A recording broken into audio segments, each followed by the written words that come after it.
rise.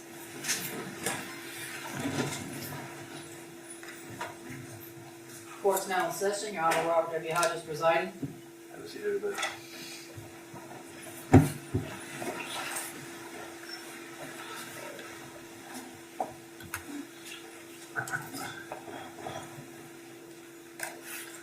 I've shown the defense the list of juror numbers in the sheets I'm going to give them. Have you guys looked at them? They're up here.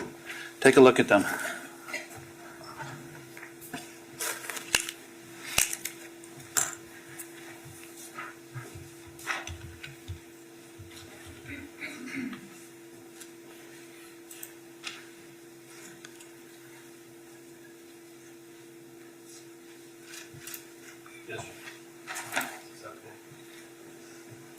So I'm going to give them their numbers now. I'm going to have Tracy, you deliver the numbers to them. I'm going to let them know that from here on out, I'm going to refer to them by number. Judge, before the jury comes back, since the state and defense have arrested, I'd like to review the motion for judgment of acquittal. Yeah, I didn't forget. Just give me a second. They were very much, she was bringing them up. No, she's not. She's just handing him the stuff, as far as I know. But if she starts to bring him out, I'll send him back.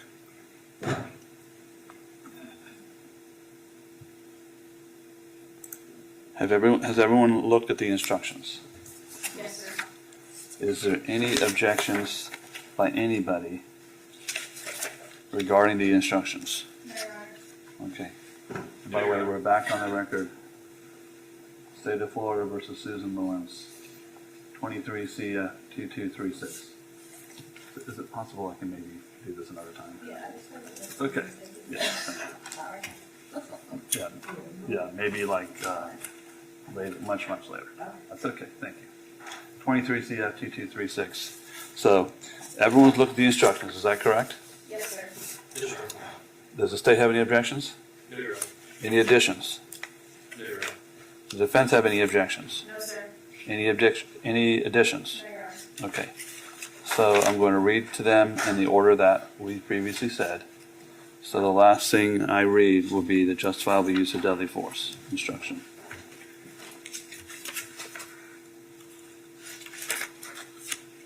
And then I'll read to them the closing argument instruction.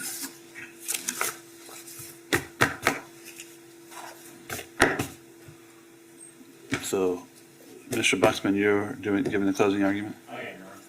Ms. Sizemore, you're giving the closing argument? Yes, sir. I would ask that we take a short break after Mr. Buxman is finished, just so I can set up my stuff. Yeah, no problem. We'll take a break after Mr. Buxman finishes. Before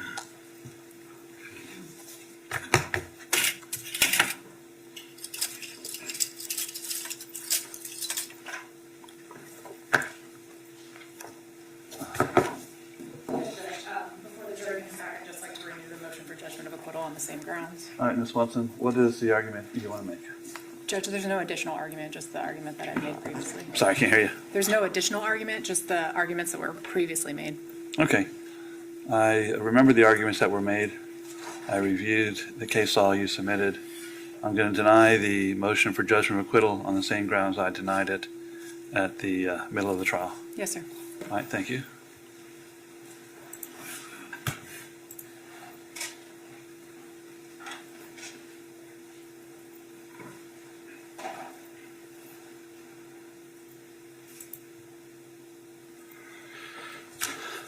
Everyone ready for the jurors? Yes, sir. So just listen to, before we bring him back, I'm going to bring him back. I'm going to go over with him as I always do, whether anyone has influenced them or they've spoken to anybody. I'm going to explain to them the numbering system, and then I'll read the instructions. When we're done with everything, then I will excuse the two alternates. However, I'm instructing everyone not to have any contact whatsoever with the alternates. Please don't speak to them. Please keep them in the same manner they were before. In other words, don't acknowledge them. I'm just going to excuse them from the courtroom. I'm going to instruct everyone in the courtroom not to have any contact whatsoever with the alternates. Don't ask them a single question, okay? I'm going to send them home and instruct the alternates not to look up anything about the case or discuss anything about the case until they've heard that the trial is over. Because there's always a possibility an alternate could be used, brought back into deliberation. So that's why I'm instructing everybody. An alternate, just so you know, if something happens to a juror in deliberations, the alternate could be brought back in. But if someone talks to that person, then I can't bring the alternate back in. So I'm instructing everyone to leave the alternates alone. We'll get them back to their cars and then let them go home, okay? Yes, sir. All right. Let's bring it back, please. Once again, for the record, I would order the defendant is dressed in civilian attire as always and not handcuffed. That's correct, and she is here and present. Thank you.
Welcome back, ladies and gentlemen. Have a seat, please.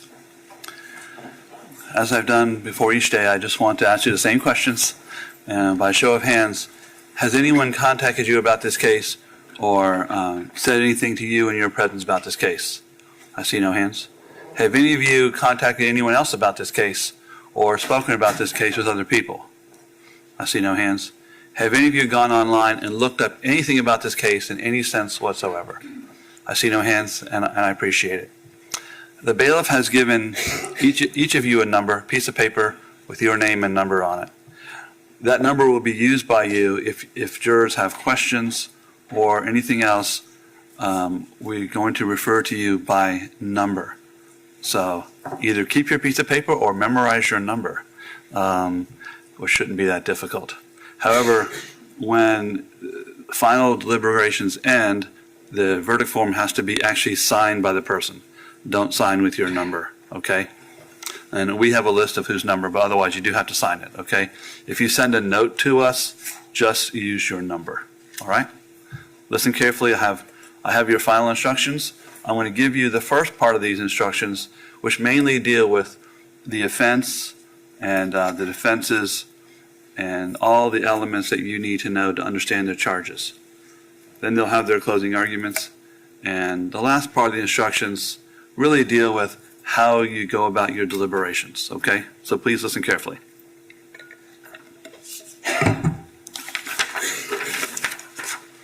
Members of the jury, I thank you for your attention during this trial.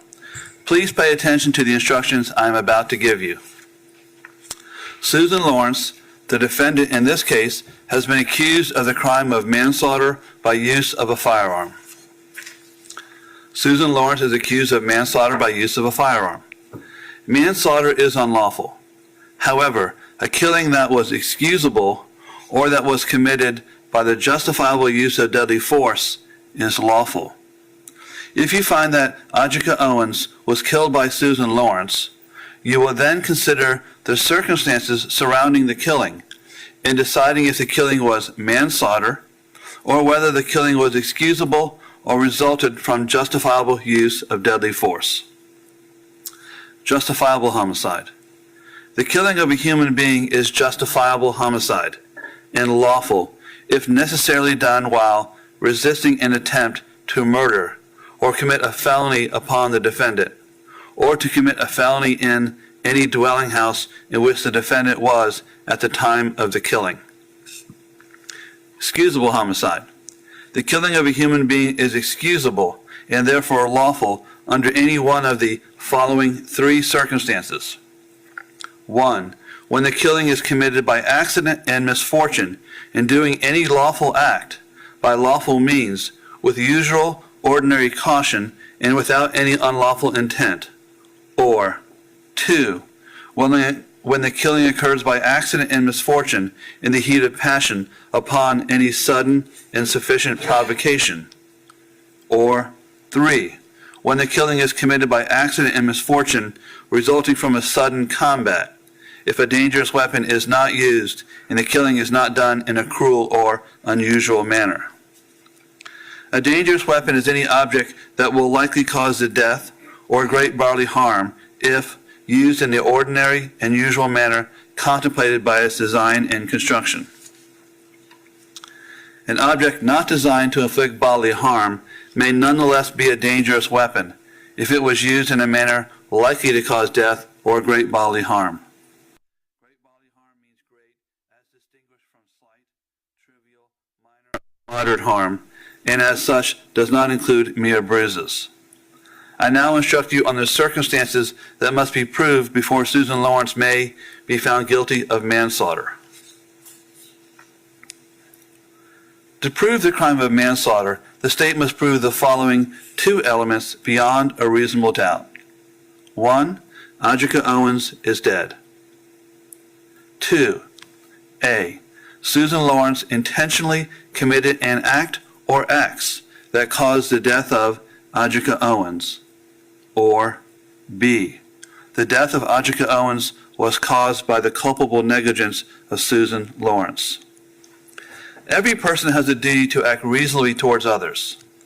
If there is a violation of that duty, without any conscious intention to harm, that violation is negligence. The defendant cannot be guilty of manslaughter by committing a merely negligent act, or if the killing was either justifiable or excusable homicide, as I have previously instructed you. In order to convict of manslaughter by act, it is not necessary for the state to prove that the defendant had an intent to cause death, only an intent to commit an act that was not merely negligent, justified, or excusable, and which caused death. I will now define culpable negligence for you. As I have said, every person has a duty to act reasonably towards others. If there is a violation of that duty, without any conscious intention to harm, that violation is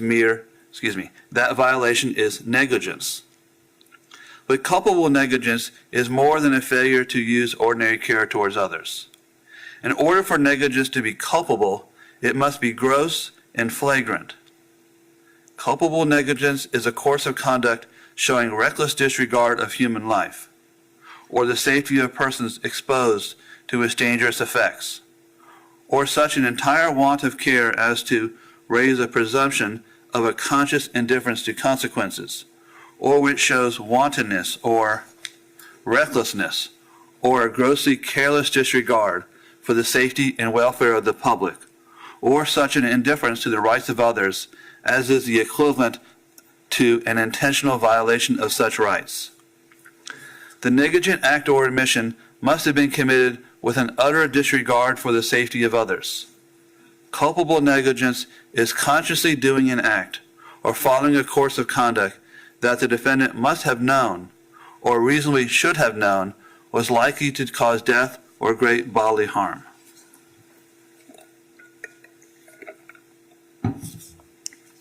Aggravation of an offense by using a firearm.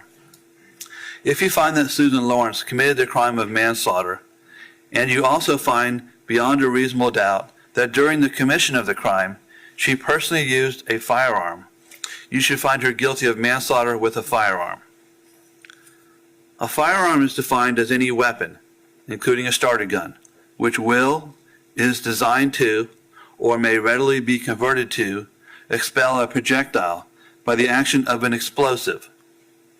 The frame or receiver of any such weapon, any firearm muffler or firearm silencer, any destructive device, or any machine gun. The term firearm does not include an antique firearm unless the antique firearm is used in the commission of a crime. If you find that Susan Lawrence committed the crime of manslaughter, but you are not convinced beyond a reasonable doubt that she personally used a firearm, you should find her guilty only of manslaughter. The defendant has entered a plea of not guilty. This means you must presume or believe the defendant is innocent. The presumption stays with the defendant as to each material allegation in the information through each stage of the trial, unless it has been overcome by the evidence to the exclusion of and beyond a reasonable doubt. To overcome the defendant's presumption of innocence, the state has the burden of proving the crime with which the defendant is charged was committed, and the defendant is the person who committed the crime. The defendant is not required to present evidence or prove anything. Whenever the words reasonable doubt are used, you must consider the following. Proof beyond a reasonable doubt does not mean proof beyond all doubt. A reasonable doubt is not a mere possible doubt, a speculative, imaginary, or forced doubt. Such a doubt must not influence you to return a verdict of not guilty if you have an abiding conviction of guilt. On the other hand, if, after carefully considering, comparing, and weighing all the evidence, there is not an abiding conviction of guilt, or if having a conviction, it is one which is not stable, but one which wavers and vacillates, then the charge is not proved beyond every reasonable doubt, and you must find the defendant not guilty because the doubt is reasonable. It is to the evidence introduced in this trial and to it alone that you are to look for that proof. A reasonable doubt as to the guilt of the defendant may arise from the evidence, conflict in the evidence, or the lack of evidence. If you have a reasonable doubt, you should find the defendant not guilty. If you have no reasonable doubt, you should find the defendant guilty.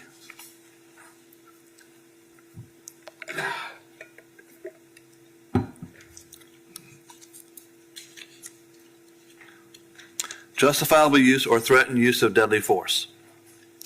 It is a defense to the crime of manslaughter by use of a firearm if the actions of Susan Lawrence constituted the justifiable use of deadly force. Deadly force means force likely to cause death or great bodily harm. Great bodily harm means great, as distinguished from slight, trivial, minor, or moderate harm. Susan Lawrence does not have the burden of proving that she was justified in using deadly force. Instead, for you to find the defendant guilty, the state must prove beyond a reasonable doubt the defendant was not justified in using deadly force. The law on the justifiable use of deadly force is as follows. If Susan Lawrence was in a dwelling in which she had a right to be, she had no duty to retreat and had the right to stand her ground and use force, including deadly force, if she reasonably believed that such conduct was necessary to prevent A.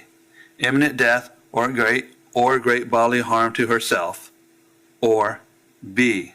The imminent commission of burglary, murder, or aggravated battery against herself.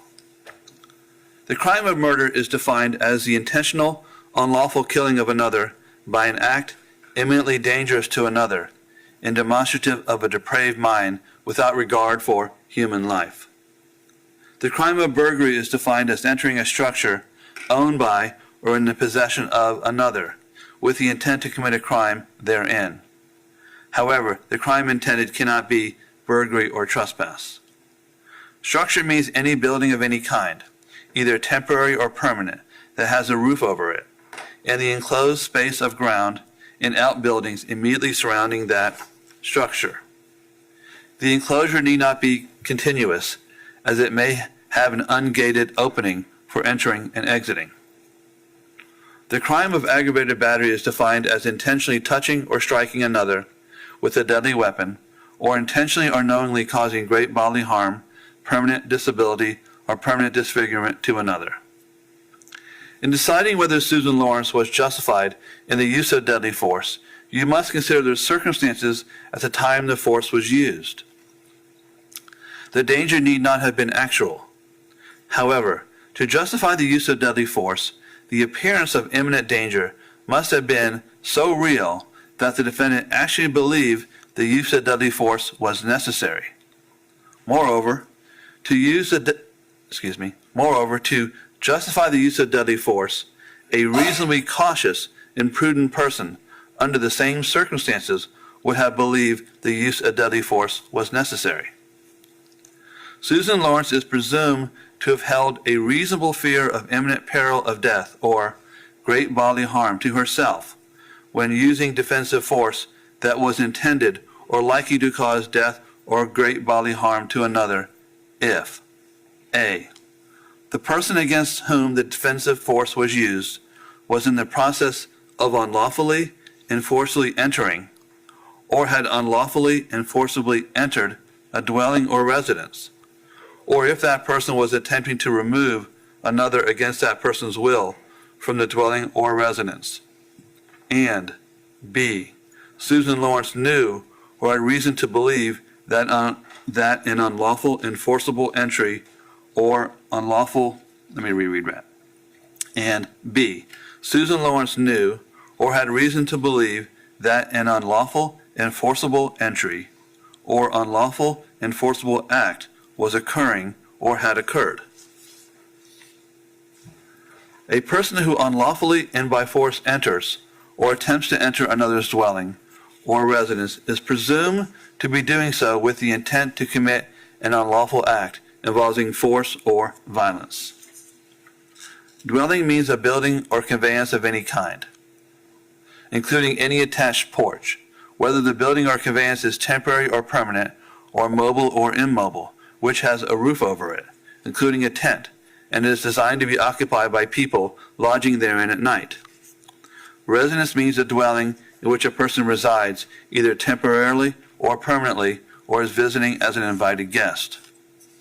If you find that Susan Lawrence, who because of prior threats or difficulties with Ajika Owens, had reasonable grounds to believe that she was in danger of death or great bodily harm at the hands of Ajika Owens, you may consider this fact in determining whether the actions of Susan Lawrence were those of a reasonable person.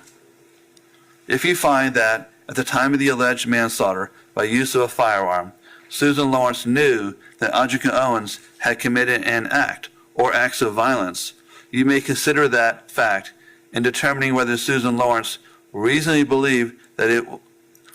Let me reread that paragraph.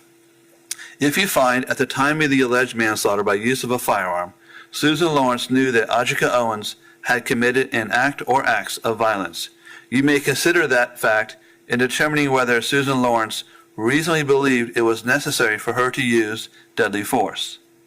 In considering the issue of self-defense, you may take into account the relative physical abilities and capabilities of Susan Lawrence and Ajika Owens. Both the state and defendant have now rested their case. The attorneys will now present their final arguments. Please remember that what the attorneys say is not evidence or your instruction on the law. However, do listen closely to their arguments. They are intended to aid you in understanding the case. Each side will have equal time, but the state is entitled to divide this time between an opening argument and a rebuttal argument after the defense has given its closing argument. I just want to remind you that I will be giving each of you a copy of these instructions to take back with you when you deliberate. Mr. Buxman. Yes, sir. May I have the access to the TV runner? You ready to go? You ready for it? Yes, sir. This case basically requires you as a jury to answer one question. Was it reasonable to shoot through a closed, locked, deadbolted metal door at someone who's banging and yelling on the other side? That's the ultimate question in this case. The evidence in this case that you've heard for the past several days has proven beyond any reasonable doubt that the defendant's actions were not reasonable that night. The judge just read the law to you that's applicable to this case, and it is that law that guides your decision in this case. It is that law that you must follow. It is that law that we as a society have agreed to live by, and you, by taking your oath as a juror, have agreed to follow. And that's the law that should guide your entire analysis in this case. As you heard, the defendant is charged with one count of manslaughter. And in order to prove manslaughter, the state has to prove the following two elements beyond a reasonable doubt. Number one, Ajika Owens is dead. That is not in dispute. That was agreed by the parties. I'm not going to spend any more time on that. That's been proven beyond any doubt. Two, the state has to prove either that Susan Lawrence intentionally committed an act or acts that caused the death of Ajika Owens, or B, the death of Ajika Owens was caused by the culpable negligence of Susan Lawrence. The state only has to prove A or B, but the evidence in this case has proven beyond any reasonable doubt both of those. Let's talk about A first. That the defendant intentionally committed an act or acts that caused the death of Ajika Owens. There is no question in this case that the defendant was the one that fired the gun that shot and killed Ms. Owens. She was the only one in the apartment that night. You heard crime scene investigator Catherine Medina, who processed the inside of her apartment, went into that bedroom and found that .380 Remington firearm in the trash can beneath that .22 Ruger firearm. Catherine Medina also found the spent shell casing that was found on the kitchen counter. Dr. Norford, the medical examiner, removed the projectile from Ms. Owens' body. And you heard from Florida Department of Law Enforcement analyst Jamie Williamson, who said she took that firearm that was found in the defendant's residence, compared it to the spent shell casing found in the kitchen, and determined that that casing was fired from the defendant's gun. She also examined that projectile recovered from Ms. Owens' body and compared it to the .380 Remington firearm, the defendant's, and found that the projectile in Ms. Owens' body was fired by the defendant's gun. Finally, the defendant admitted during her interview that she was the one that fired that gun. She also admitted that the act of pulling that trigger and firing that gun was an intentional act. It wasn't an accidental situation. It wasn't a situation where she slipped and fell and the gun accidentally went off and shot through the door and struck Ms. Owens. That's not what we have here. She intentionally fired it. There's no doubt the defendant intentionally committed an act which caused the death of Ajika Owens. And we also know that Ms. Owens died as a result of that gunshot wound. The state's proven this beyond any reasonable doubt. You heard the judge read an instruction. You may be back there thinking, well, what if the defendant didn't intend to kill Ms. Owens? Well, the judge has told you that that is not an element, that's not a requirement for the state to prove in a manslaughter charge that the defendant intended to kill Ms. Owens. She's not charged with first-degree premeditated murder, which would require an intent to kill. She's charged with manslaughter. The judge told you that in order to convict of manslaughter, it's not necessary for the state to prove the defendant had an intent to cause the death. We'll get into what the state only has to show that the act was not merely negligent, justified, or excusable, and we're going to get to those terms in a few minutes. Because Part A of Element 2 has been proven beyond any reasonable doubt, there's no even need to get to B. However, the evidence has also proven that the death of Ajika Owens was also caused by the culpable negligence of the defendant. The judge read to you a long instruction about culpable negligence, told you that each of us has a duty to act reasonably towards others.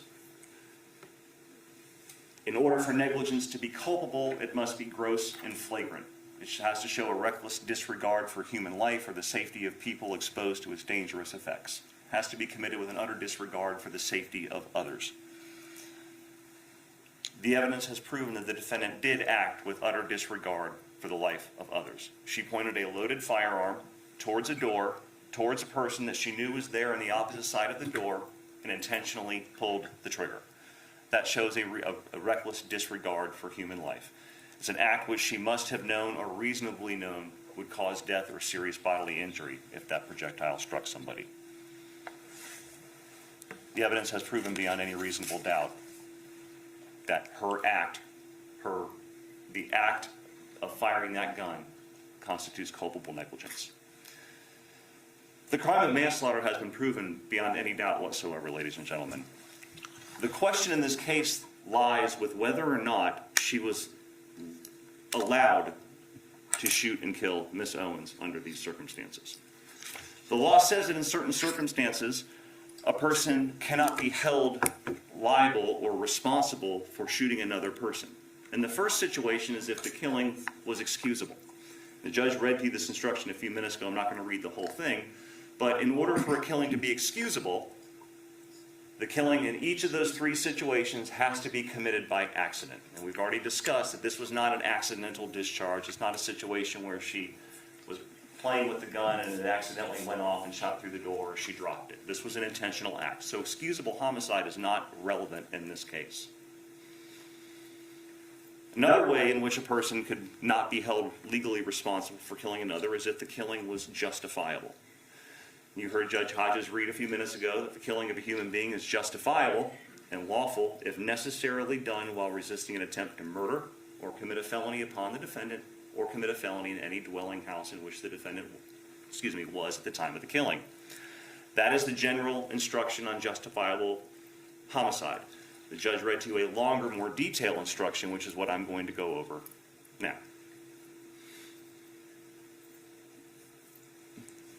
Judge Hodges explained to you that if the defendant was in a dwelling or residence in which she had a right to be, she had no duty to retreat and had the right to stand her ground and use force, including deadly force, if she reasonably believed that such conduct was necessary to prevent either A, imminent death or great bodily harm to herself, or the imminent commission of a burglary, murder, or aggravated battery against herself. That first sentence there, if she was in a dwelling or residence in which she had the right to be, she had no duty to retreat. That applies in this case, ladies and gentlemen. The defendant was in her own home. The law accounts for that because people do have a right to be in their own home and be safe in their own home. That applies in this case. The law does not require her to jump out the back window and retreat in order to avoid this because she is in her own home. She doesn't have to do that in order to claim that she acted in self-defense. Now, her actions inside of her house and what she does during this period of time is relevant to look at the reasonableness of her fear and the reasonableness of her actions and decision in making and shooting. But she is not required to try to jump out a window to avoid this before she can claim self-defense.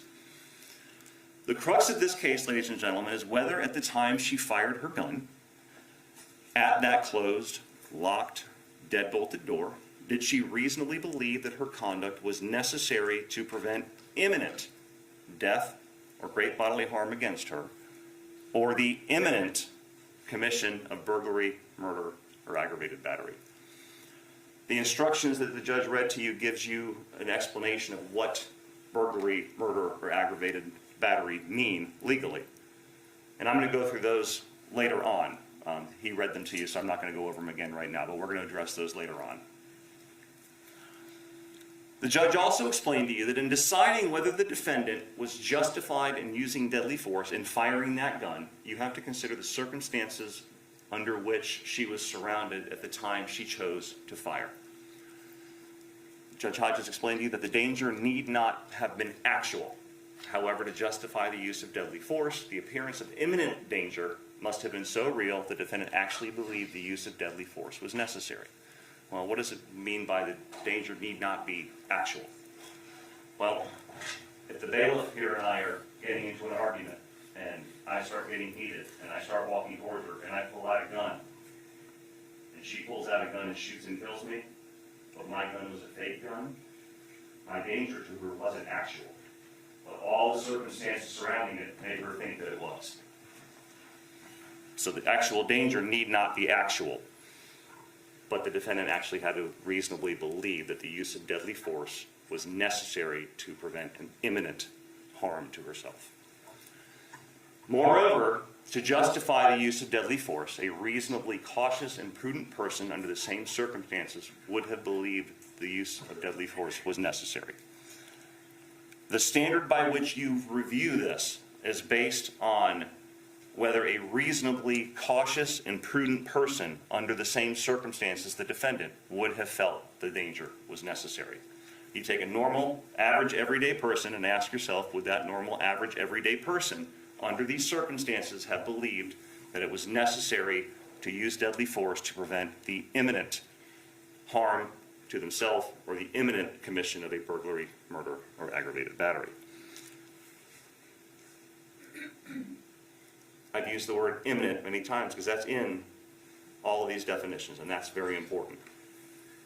It's not that something bad could happen in the future or something may have. That something bad has to be imminent, immediate, about to happen. So let's start with whether or not the defendant reasonably believed that her firing the gun was necessary to prevent imminent death or great bodily harm to herself. What were the circumstances she found herself in at the time she chose to pull that trigger? Because that's the relevant time. When she makes that decision to pull that trigger, what are the circumstances surrounding her? That's what the law focuses on. Taking a step back, though, we know that there have been past issues between the defendant and Ms. Owens. We've heard about a couple issues during the testimony and the evidence that they had some conflict in the past. That information is relevant to you, could be relevant to you, to consider, because those past contacts between the defendant and Ms. Owens could factor into the reasonableness of her decision in pulling the trigger. They may not. But the judge read to you, if you find a defendant who, because of threats or prior difficulties with Ms. Owens, had reasonable grounds to believe she was in danger of death or great bodily harm at the hands of Ms. Owens, you may consider this fact in determining whether the defendant's actions were those of a reasonable person. I want to talk a little bit about those prior issues. We know that these prior run-ins were the result of the defendant acting out or doing something towards the victim's children, Isaac and Israel. And at the time, we heard that Isaac was about 12 years old, Israel was about 9 or 10 years old. We heard that the defendant complained about the children, complained about them playing in this field, this open lot next door to her house. You heard that these children would play in that open field. They played football, they played some bottle game and some running around, what kids do. They weren't breaking into cars, they weren't vandalizing. So ruled. Go ahead. They weren't causing problems, vandalizing things, they were playing. And you heard from Frank Colon, who told you he was often out there playing with the children regularly to make sure they behaved. But as children do when they're playing, especially in groups, the children got loud. The children yelled and screamed and played, did what kids do. The defendant, the evidence has shown, didn't like that. She told the detectives in the interview she works from home, the loud noises interfered with that ability, she didn't like it. She complained to Charles Gabbard, her landlord, and Charles Gabbard, in response, in order to pacify her and appease her, got some no trespassing signs, those little signs that you get from Lowe's or Home Depot, and put them in the ground. She complained to the police about the children when she would call, complaining that the children were too close to her property or trespassing on her property or leaving things on her property, toys, and that they were loud. It's important to note that Charles Gabbard owns the property the defendant lived in, but he does not own that open field where the children played.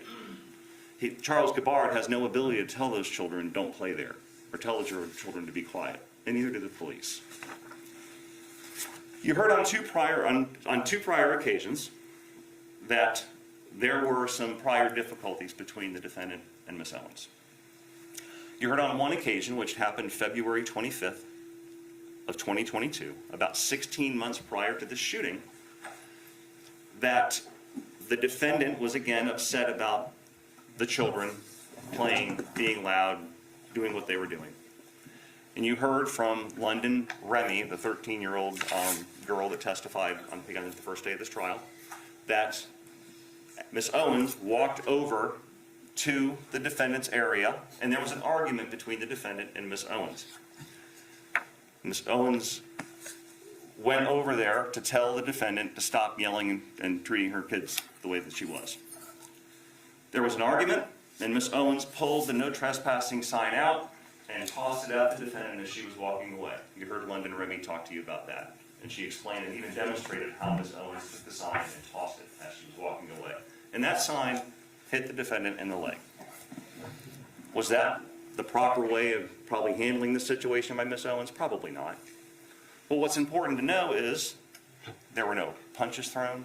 Miss Owens didn't run up and attack the defendant, didn't punch her in the head, knock her down, kick her, didn't, bust into her house or anything like that. Miss Owens said what she had to say, tossed the sign, and walked away, leaving the confrontation. The defendant called 911, the emergency line. The officers came out, talked to everybody, and no arrests were made. On another occasion, December 22nd of 2022, about 6 months before this crime, the defendant was again angry at the children for being loud. Obviously, the children told their mother because, again, Miss Owens came over to the defendant's property and told the defendant not to yell at the children. We heard from Deputy Kinsey, who spoke with Miss Owens, and Miss Owens told Deputy Kinsey, I walked over there with my child and wanted to talk to the defendant and deal with the situation. According to the defendant, the victim told her that if you yell at my kids again, I'm going to drag you out and beat your butt, basically. But remember in the defendant's second interview that you heard with the detectives, she was specifically asked if she remembered any kind of threats like that. And the defendant said she didn't remember anything. So either Miss Owens never made such a statement, or the statement wasn't so significant such that the defendant even remembered it to talk to the detectives about it when specifically asked. And we also know that the defendant, moving ahead to the night of the shooting, the defendant tells the detectives that Miss Owens came over and said, I'm going to effing kill you, over and over again. No one else heard that. You heard from Jared Gardner, you heard from Ariel Rodriguez, who were right there. They said she never said that. So back to February of 2023. We know that Ms. Owens was upset about how the defendant was talking or treating her children. Ms. Owens walks over to the defendant's property. They have this argument, disagreement, whatever you want to call it. There's no violence. There's no punches thrown. Ms. Owens doesn't knock the defendant down and kick her and beat her. She doesn't try to break into her house, shatter her sliding glass door to get to her, nothing. It's a verbal argument, and the verbal argument ends when Ms. Owens walks away from the situation and goes back to her house. The defendant again calls 911. The police come out. They interview everybody. No arrests are made. As I said earlier, you can consider these prior difficulties between the two in determining whether or not they contributed to the defendant's decision to fire that gun that night on June 2nd, 2023. I submit to you that these two episodes, one of which happened about 16 months before the shooting, one happened about 6 months or so before the shooting, involved no violence except for the tossing of a sign, a flimsy Lowe's no trespassing sign. They didn't involve the defendant or the victim trying to break into the defendant's house. Didn't involve Ms. Owens beating the defendant up or causing her any physical injuries. And were resolved when Ms. Owens walked away from the confrontation.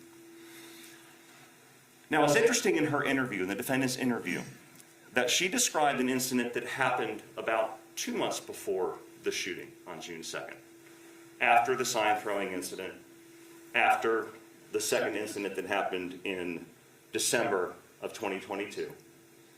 She described an incident that happened about 2 months before the shooting. Now, the defendant in her interview tried to explain how this sign throwing incident and this other incident caused her such terror of Ms. Owens, such fear, such panic, because Ms. Owens was so violent that contributed to her, the reasonableness and why she decided to fire the gun. But let's talk about what the defendant said in her interview about the incident that happened 2 months prior to the shooting, after these other things.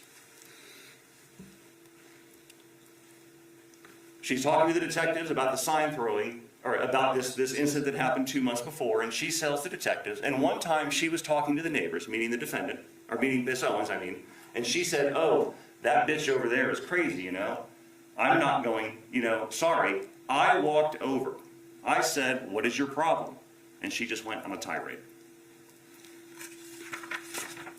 She tells the detective, I walked over and said, what is your problem? The defendant admitted that she was the one that walked over and confronted Miss Owens about Miss Owens telling a neighbor that the defendant was a crazy bitch.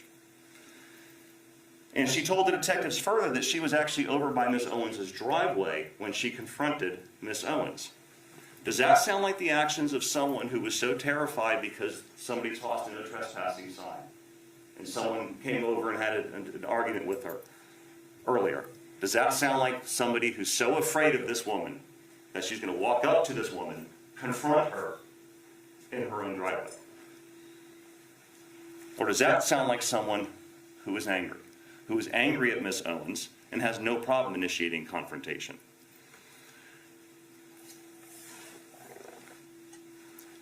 The defendant also explained that during this same incident, 2 months or so before the shooting, that Miss Owens accused her, the defendant, of using racial slurs towards her children. The defendant during an interview explained, look, I told her I didn't do that. She kept insisting I did. And the defendant said, I eventually just said, I'm sorry, to diffuse the situation.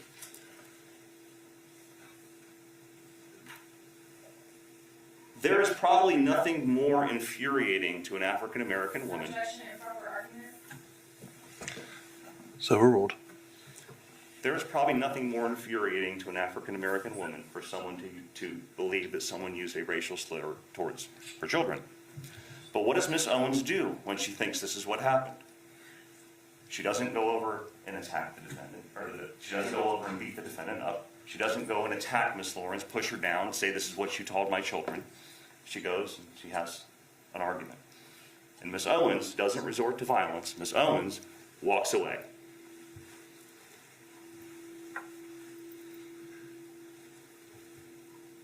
Miss Owens, if she wanted to, had every ability to attack the defendant for that. But she didn't. She had every ability because even then, there wasn't a closed, locked, deadbolted metal door between them. Despite not having that barrier, Miss Owens did not do anything violent towards the defendant.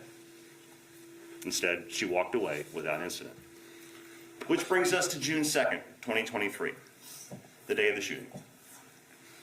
We saw videos taken from the defendant's cell phone during the couple hours before the shooting happened. They showed the children playing in that open field. You saw Frank Cologne out with the children one time in one of those videos. And in one of those videos, taken at 8:49:51, we see Israel waving past the trespassing signs on her property, waving at her. Once again, the defendant was angry because the children were being loud and it was bothering her, and Israel went past the no trespassing sign. And you heard from Uriel Rodriguez, who said, yes, in fact, that night, Israel did go past the no trespassing sign. We saw that in the video we just looked at.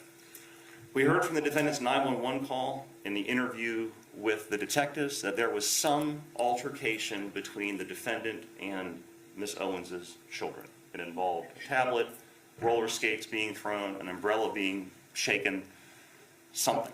The facts of that altercation really aren't important or relevant. What's relevant is that that is the catalyst, that is what causes the children to go and tell Miss Owens. And that's what causes Miss Owens to come over and once again deal with an issue regarding the defendant and her children. We heard from the 911 call that the defendant made, the first 911 call before the shooting, and she acknowledged there was an issue with the children. She acknowledged that she threw some roller skates. She acknowledged and told the 911 operator that the child accused her of stealing the iPad. We heard in the 911 call that, in the interview, that there was something involving shaking an umbrella as well. So we know that the defendant got into some sort of argument or something with the children, which caused the children to go talk to Miss Owens, their mother, and causes Miss Owens to come over to deal with it. You heard from Jesse Newbanks, the Marion County Sheriff's Office digital forensic examiner who examined the defendant's cell phone. And going into the logs of the cell phone, we know that the defendant first made that first 911 call that we heard at 8:54:09 p.m. And you heard her on that call. That was played earlier. You heard her. She was angry about the children trespassing, angry about that 9-year-old stepping onto her property, angry about the children leaving things in her area. She was angry the kids were being noisy. And she admitted to throwing the roller skate like we saw in the photo a few minutes ago. She told the 911 operator that she was sick of the children. Her words were, "They are bothering me. They won't effing stop." She wasn't afraid. She was angry. You heard the tone of that 911 call. The 911 call, an operator asked, "Are you in danger?" And she said, "No, I locked my door." She locked her metal door. We know from her 911 call, the main lock was engaged. We know from her interview with the detectives, the deadbolt was engaged. So at this time, she is behind a closed, locked, deadbolted metal door, standard metal door, about 1 3/4 inches thick. She's behind that in her concrete block home.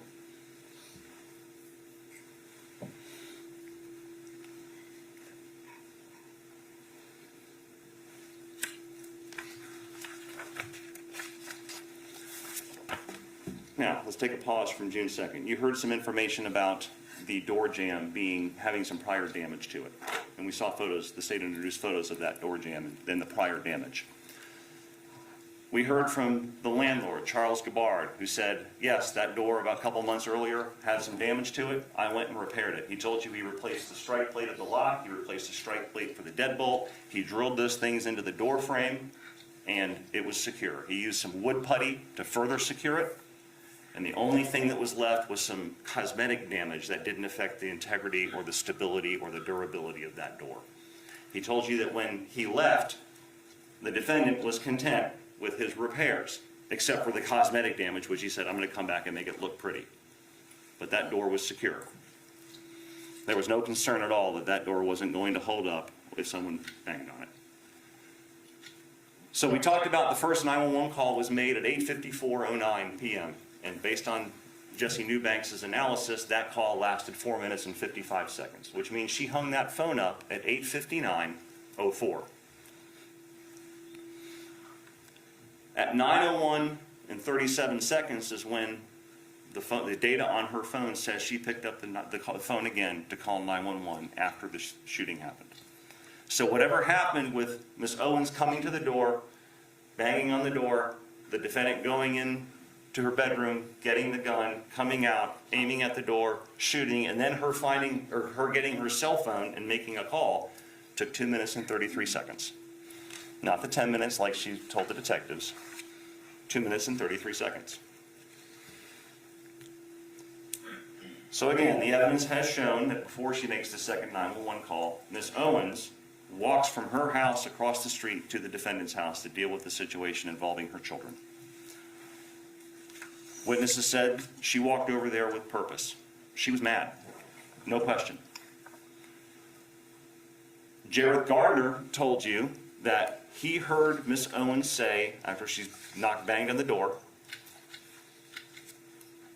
something to the effect of, "Come out here, bitch," or "Bitch, open the door," something to that effect. Jared Gardner told you he never heard Miss Owens say anything like, "I'm going to effing kill you," "I'm going to break down your door," "I'm going to go in your house." He didn't hear anything like that, because those statements weren't made. He heard Miss Owens tell the defendant, "Come outside." You heard from Uriel Rodriguez, 12-year-old Uriel Rodriguez, the second witness we called. He told you he saw Miss Owens walk across the street, saw her walking with a purpose, saw that she was angry, it was clear how she was walking, saw she didn't have anything in her hands.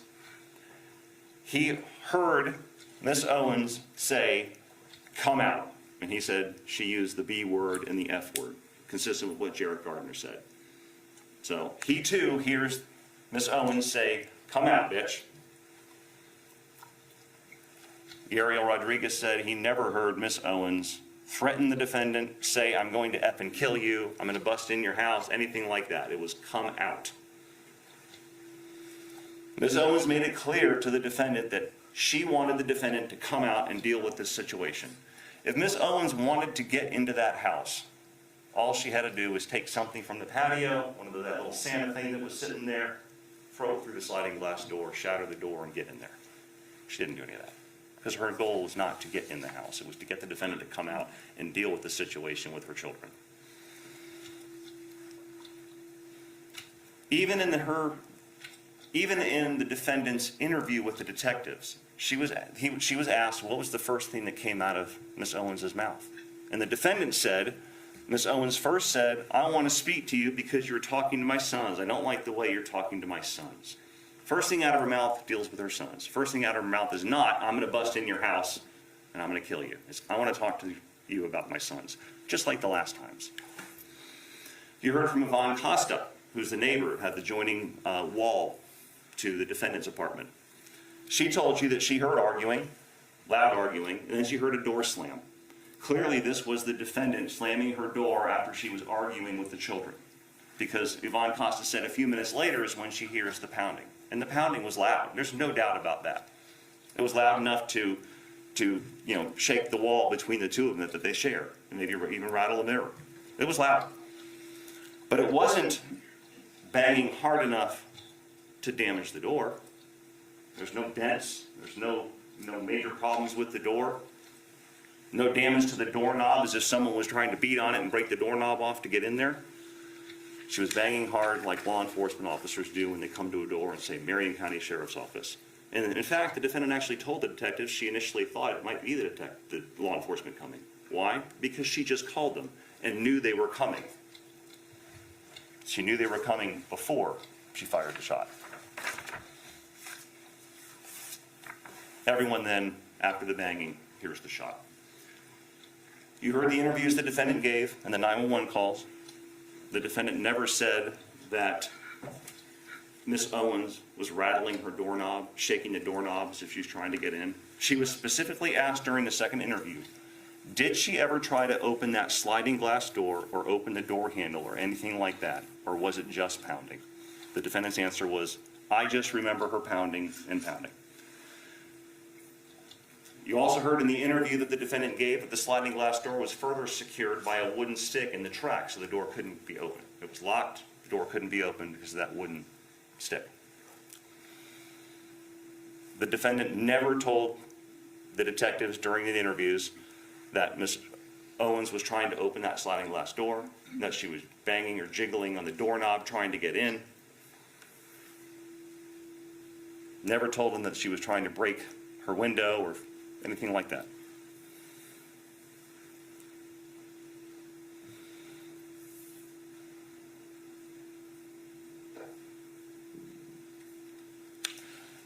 Rather than wait for law enforcement to arrive, because she knew they were coming, because she called and they told her that law enforcement was coming, she went into her bedroom and grabbed her gun. She doesn't grab her phone, which she just had in her hand 2 minutes earlier, to call 911 again. She goes in the bedroom and grabs her gun. She goes back into the family room. She approaches the door to the point where she says she reached that kitchen table. She doesn't fire a warning shot through the door or in the air, into the ground, anything like that. We heard her in her first interview say she never intended to kill Miss Owens. Well, look at the placement of the shot that she fired. She took aim. She leveled the gun at the door. She aimed directly where a person would be if the person was knocking on the door, at a height consistent with where Miss Owens would be, and pulled the trigger. She didn't fire over and over and over again. She didn't unload her magazine as if she was in a panic. She fired one controlled, precise round into the door at the exact place a person would be if they were knocking. Then she had the presence of mind to go back into her bedroom, put that .380 Remington back in the trash can, underneath the .22 caliber Ruger that was found, because remember, CSI Medina found the .380 gun, the gun that used to fire the bullet in this case, beneath the .22 caliber Ruger, the little plinker. And then she has the presence to call 911. So now that we know what the evidence has shown, let's go back to the instructions that we looked at earlier.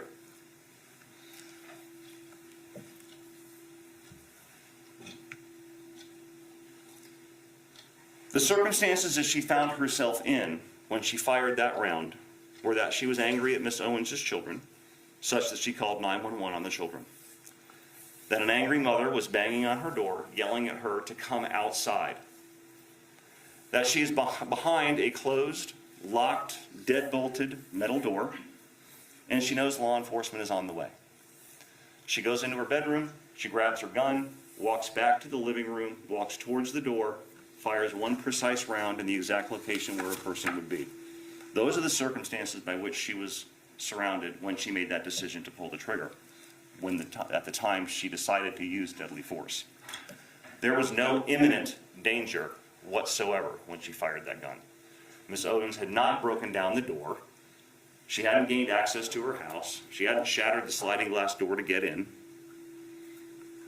Miss Owens was banging on the door, telling the defendant to come out. A belief that there was an immediate or imminent danger such that deadly force was necessary at that time was simply unreasonable, because there was no imminent danger. And that word imminent is very important. It's included in the law for a reason.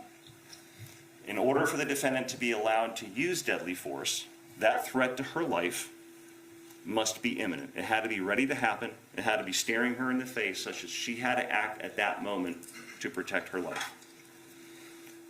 If Miss Owens would somehow have managed to bust through this locked, deadbolted metal door, entered her house, and started coming at her, the defendant may have had a right to shoot, because that danger would have then been imminent. But that's not the situation we have here.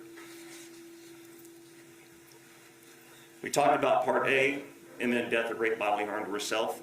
She would also have the right to use deadly force if she needed to do so to prevent the imminent commission of a burglary, murder, or aggravated battery against herself. Murder is defined as the intentional, unlawful killing of another by an act imminently dangerous to another and demonstrating a depraved mind without regard for human life. Again, there's no evidence to support that at the time the defendant fired that gun, that Miss Owens was about to murder her. Miss Owens had no ability whatsoever to even get into that house, to even try to cause her harm. There is the secure, locked, deadbolted metal door. It's not a situation where Miss Owens was charging at the defendant with a gun, a bat, a knife, something like that, and she had to resort to use deadly force. That's not our situation.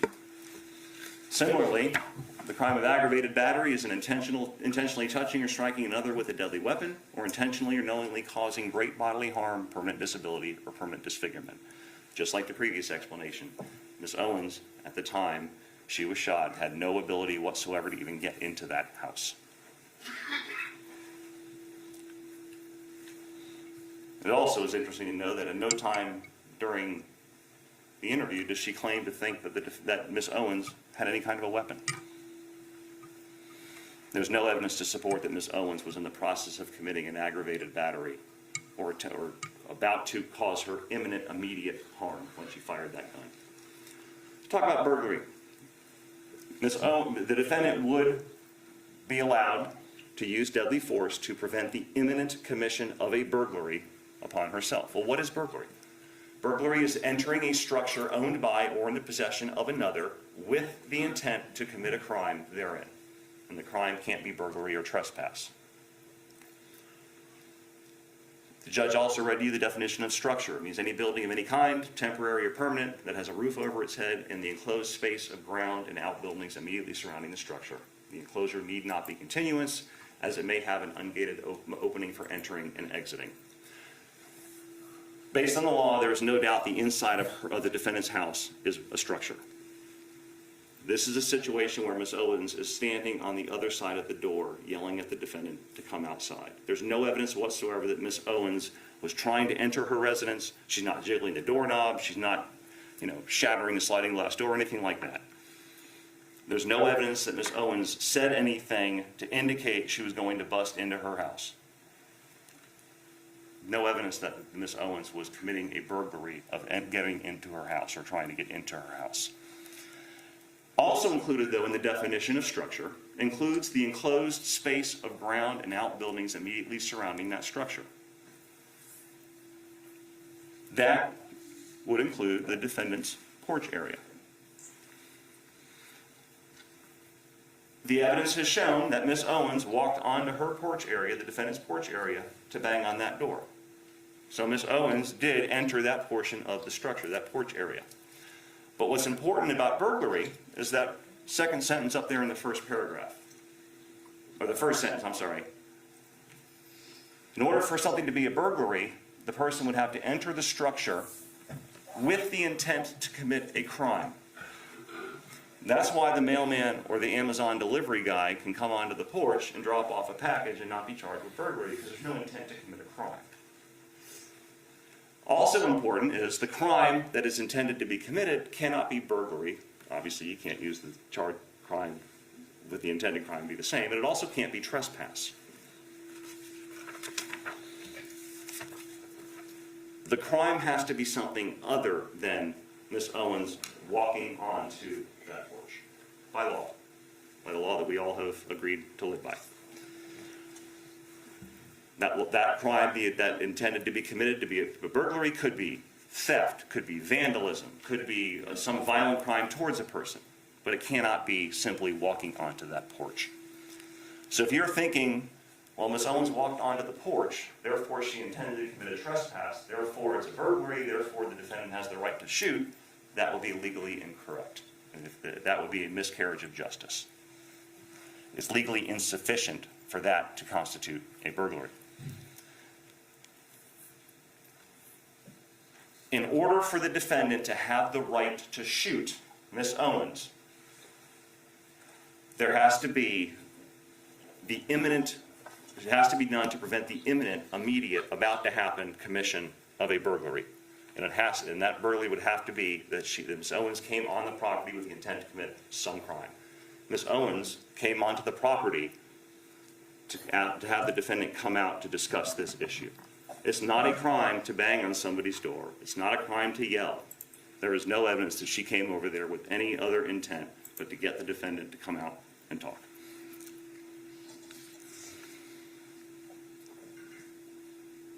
That's why Ms. Owens' actions don't constitute a burglary. The judge also read to you an instruction that Susan Lawrence is presumed to have held a reasonable fear of imminent peril, of death or great bodily harm to herself when using defensive force that was intended or likely to cause death or great bodily harm if these two things happen. The person against whom the defensive force was used, in this case Ms. Owens, she was the one that the force was used against, was in the process of unlawfully and forcibly entering or had unlawfully and forcibly entered a dwelling or residence, or if that person was attempting to remove another against that person's will from the dwelling. And the defendant knew or had reason to believe that the unlawful and forcible entry or the forcible act was occurring or had occurred. Notice what this instruction requires. The person was in the process of unlawfully and forcefully entering or had unlawfully and forcibly entered the residence. Not that the intruder may want to come in or could come in. The intruder has to be in the process of entering the residence or in the residence. We don't have that here. As we discussed, there's no evidence whatsoever that Ms. Owens was actually in the process of unlawfully or forcibly entering the house. The defendant is not entitled to any kind of presumption that she was in fear. Based on the law that we went over and the evidence and circumstances surrounding the defendant when she chose to fire that gun, which killed Ms. Owens, her actions were not reasonable, and she was not allowed to use deadly force legally, based on the law. Now, you heard from a crime scene expert, Joshua Wright, who explained where he thought the defendant was standing when she fired the gun in the house. You heard from a computer graphics gentleman who did the video that we saw and some of the photogrammetry information that was yesterday. And those representations relied heavily on what the defendant said happened, her own version of events. You also heard from Roy Bedard, who talked in generalities about how people make decisions in stressful situations.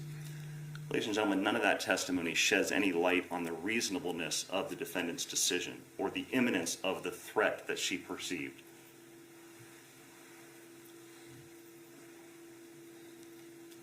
Ladies and gentlemen, because the evidence has proven beyond any reasonable doubt that the defendant's decision to use deadly force by pulling that trigger, and because her intentional act of firing through that door caused the death of Ajika Owens, we're asking you to find the defendant guilty of manslaughter with a firearm.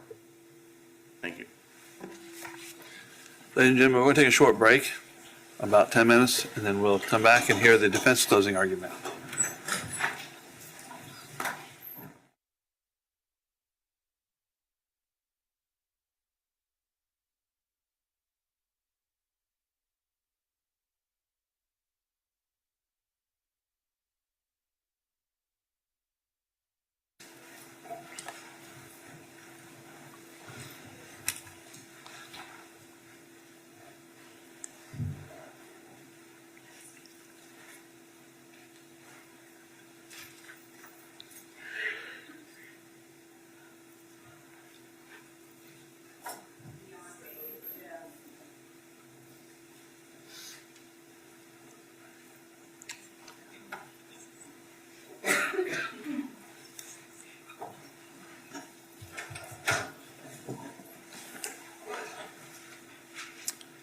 Welcome back, ladies and gentlemen. We will now hear from Ms. Sizemore. May I please report, Yes, ma'am? counsel? Good morning. This case is about perception. The Constitution of our country embodies the right to be able to defend ourselves. And there's a wisdom in our laws that begins with this concept of perception. It's central to self-defense because the law protects that reasonable perception. The law demands that we assess the reasonableness of that perception, not from the comfort of a courtroom. But we have to take ourselves back to the perspective of the moment itself. The law requires each and every one of us to look at the circumstances that Susan Lawrence was facing on June 2nd of 2023. She was almost 59 years old. She was in her home where she lived alone, a troubled neighborhood to say the least. It was nighttime. She was suffering from a multitude of medical conditions when she was startled by a barrage of screaming of profanities and banging on her door so hard that the walls were shaking in a cement block house. Now, the judge has gone over with us some of the law in this case, and it's very, very important, particularly when we are dealing with self-defense. And I know Mr. Buxman went over a little bit. I need to go over it with you, and this is the only opportunity that I have to speak with you, so just bear with me. In jury selection, the judge talked to us about this plea of not guilty and reasonable doubt. And he sort of went over that instruction, and he gave it again, and there's a reason that it's one of the first instructions that we get. It's sort of the foundation of our system of justice. So what does it tell us? It tells us that Susan Lawrence has entered a plea of not guilty. This means you must presume or believe that she is innocent. So we start there. We start with the fact that she's innocent, and where does it go? Where does that presumption go? It stays with the defendant as to each material allegation in the information through each state of the trial, unless it has been overcome by the evidence to the exclusion of and beyond a reasonable doubt. That's pretty powerful language for the protection of our liberties. To overcome the defendant's presumption of innocence, the state has the burden of proving the crime with which the defendant is charged was committed, and the defendant is the person who committed the crime. The defendant is not required to present evidence or prove anything. We talked about this term reasonable doubt in jury selection. I'm not going to read the whole definition to you again. The judge gave it to you again. And it's very important. And what is reasonable doubt? It means you have to be sure. Really sure. The law says you should only convict someone if you're convinced they're guilty beyond a reasonable doubt. You should feel confident in your decision without hesitation. So if there's something in the evidence that gives you pause, if you're back there and you're deliberating and you're thinking, man, she was an older woman, she had some medical issues, she did live alone, she had these prior run-ins with Agika, I could see how she could be scared of her. And you're thinking, I did see the damage on that door. That's reasonable. I could see how she could be afraid that she was going to get through. If you're back there and you're pausing and you're hesitating, if you're wavering and vacillating, that's reasonable doubt. And if you have a reasonable doubt, you should find Ms. Lawrence not guilty, because that is what the law says. And each and every one of you took an oath to follow the law. So where do we look for reasonable doubt? It is to the evidence introduced in this trial, and to it alone. Only the evidence introduced in this trial and nothing else, that you are to look for that proof. It may arise from the evidence, the conflict in the evidence, or the lack of evidence. And if you have a reasonable doubt, you should find the defendant not guilty. Justifiable use or threatened use of deadly force. This is a very, very important jury instruction. You're going to get to work with this when you're deliberating. The laws in Florida give citizens the right to defend themselves when they are faced with imminent danger. Deadly force means force that is likely to cause death or great bodily harm. Great bodily harm means great as distinguished from slight, trivial, minor, or moderate harm. And the most important thing in this part of the jury instruction is where it says, for you to find the defendant guilty, the state must prove beyond a reasonable doubt that the defendant was not justified in using deadly force. So they not only have to prove to you that she committed this manslaughter, but they also have to prove to you beyond a reasonable doubt that she was not justified in using deadly force.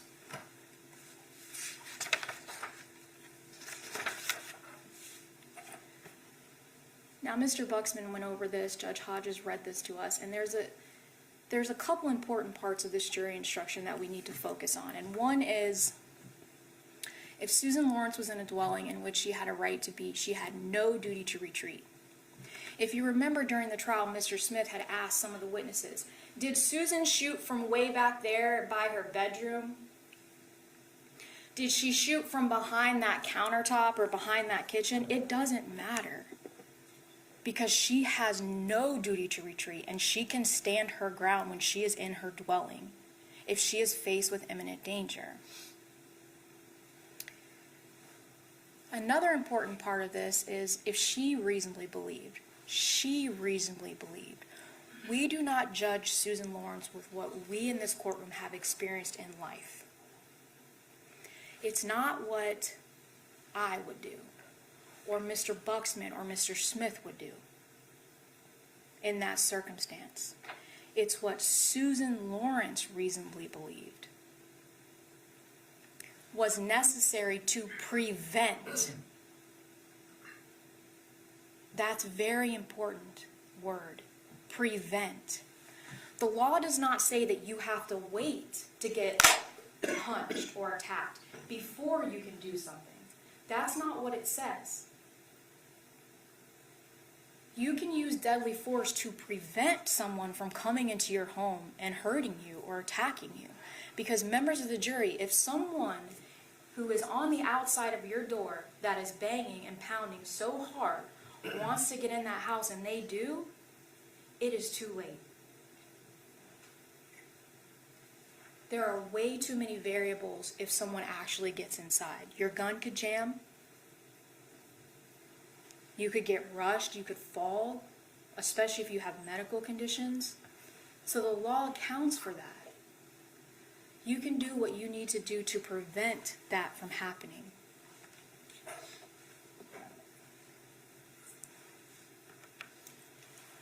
What was Miss Lawrence confronted with on that night when she had to make a split-second decision?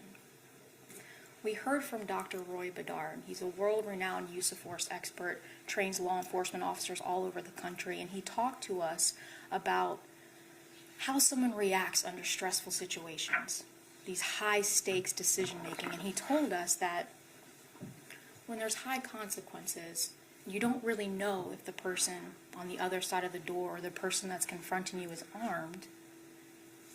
Not just Susan Lawrence, but most people go to the fact that this person is armed, that they are a real threat. That's reasonable. And Susan Lawrence had no idea what Adjika Owens had on her.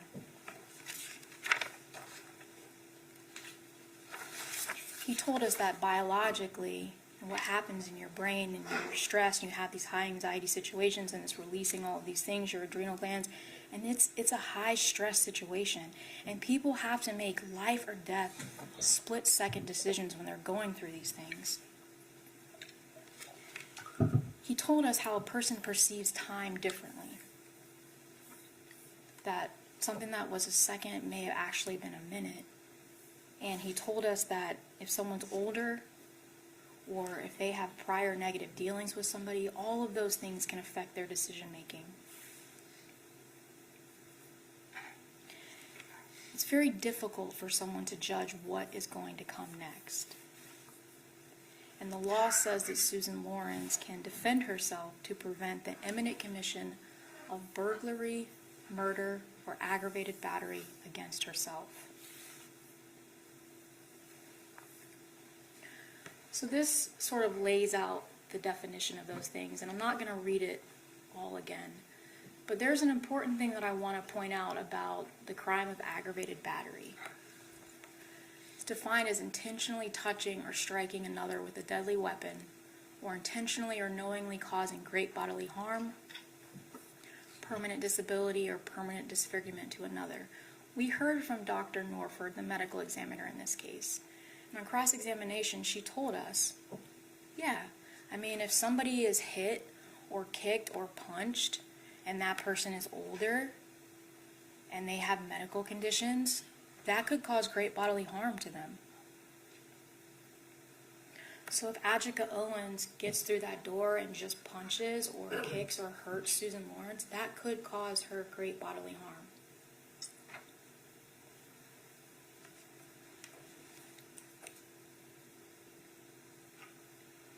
We heard the statement that Susan Lawrence gave to law enforcement. We heard two of them. And Miss Lawrence told detectives on the night of that incident she was pounding, Miss Owens was pounding on her front door so hard the walls were shaking.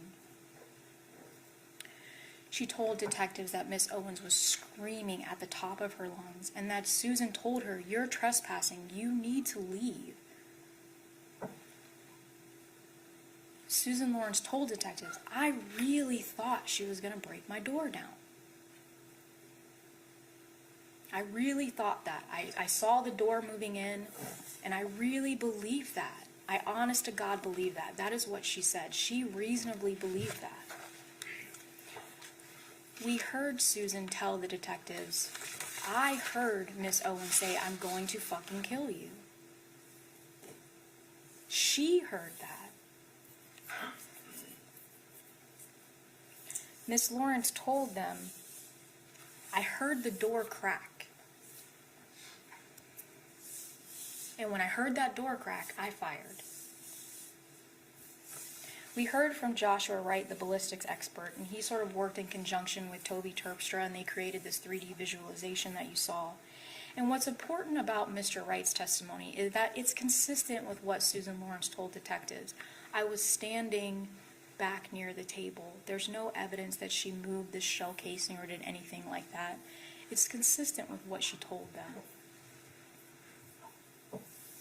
Miss Lawrence told them, I wasn't going anywhere near that door. I was terrified it was going to come down.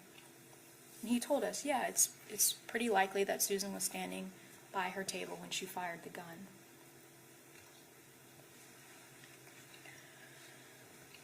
So, how do we decide whether somebody is justified in using deadly force? And this paragraph sort of guides us in that, and it tells us that you must consider the circumstances at the time the force was used. All of it.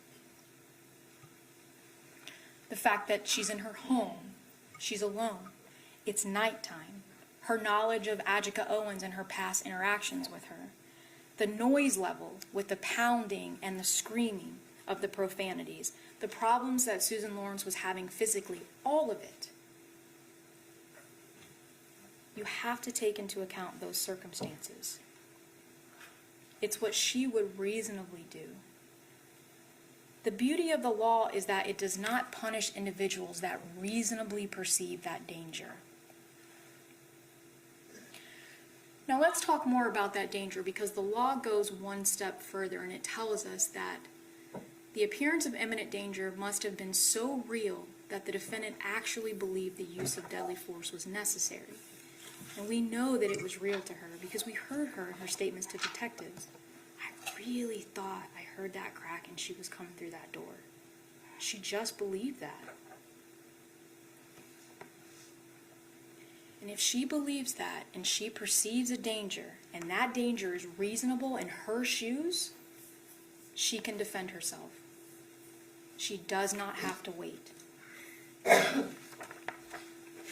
So was it reasonable for Susan Lawrence to think that she was in a dangerous situation where she could be hurt or killed? This is what was standing between Susan Lawrence and Adjika Owens on June 2nd of 2023. Adjika Owens was a 35-year-old woman who was 5'7", weighed 293 pounds, and was very, very angry at Susan Lawrence.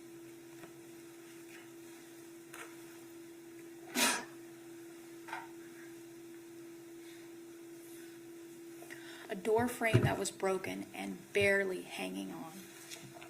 Now we heard from Charles Gabbard. He told us, I tried to fix this door as best as I could. I put some screws in it, put some putty in it, and it was structurally sound. He made a point to let everybody know it was structurally sound. Not really sure how he knows that. He didn't really do any testing. But he wants everybody to know, this is not my fault. As a landlord, that door was structurally sound. But it doesn't really matter whether it was or it wasn't. What matters is that Susan Lawrence knew the shape of the door and what it was like on that day. And she believed that door wasn't going to hold up. And was it reasonable for her to think that? Absolutely. All we have to do is look at the photos. The crack goes all the way down the frame. Almost all the way down. Was it reasonable for Susan Lawrence to hear a crack when Adjika Owens was banging so hard on that door? Absolutely.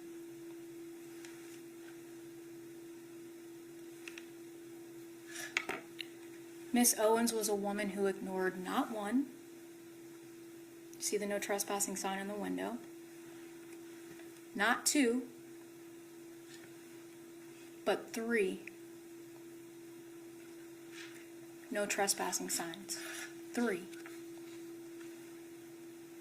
And we know this was not the first time that Adjika Owens had trespassed on Susan Lawrence's property, and we'll get to that a little bit later on. Miss Owens was very, very angry. How do we know that? What evidence tells us that? We know that there was an interaction that Susan Lawrence had with Adjika's sons, Israel and Isaac. Susan talked a little bit about it in her statements to detectives. There was an issue with a tablet and a pair of skates and an umbrella. And Miss Owens went over to confront Susan Lawrence about it, and we heard from Yoro Rodriguez, and he took the stand and he told us, Miss Owens was mad.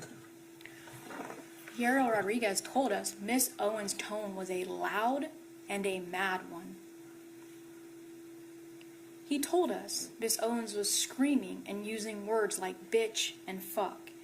And he told us, at first he didn't admit it. He was like, I didn't see her knock on that sliding glass door first. But we reminded him, you gave us a deposition and you told us about these things. And he said, yes, actually, I did remember. I did see that.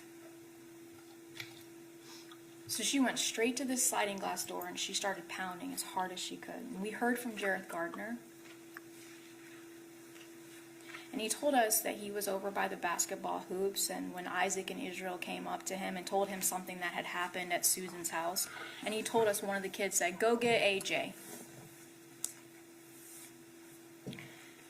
He didn't really want to tell us, but he admitted, yeah, she seemed frustrated, Miss Owens seemed frustrated, and that he heard Miss Owens knocking, and then knocked again, but this time it was louder.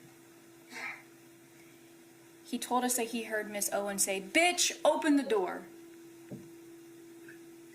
And he told us that Miss Owens' demeanor was like somebody had just messed with her kids. And he told us that even he started walking over to Susan Lawrence's home because he felt the energy and he knew an altercation was about to happen.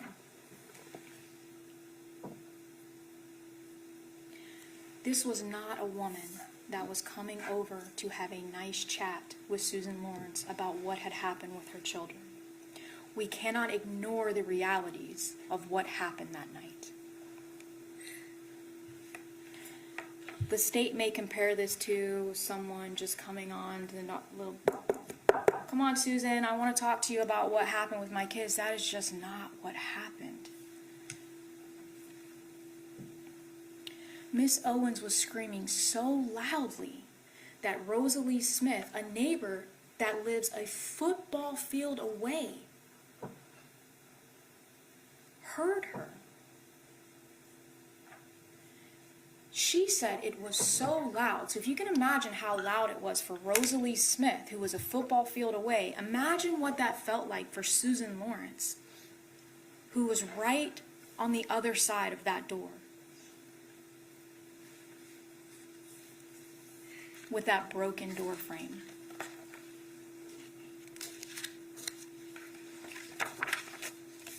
Miss Smith told us it wasn't just 3 bangs and then another 3 bangs. She told us it was a lot of pounding. I mean a lot. And that it felt like even to her it went on forever.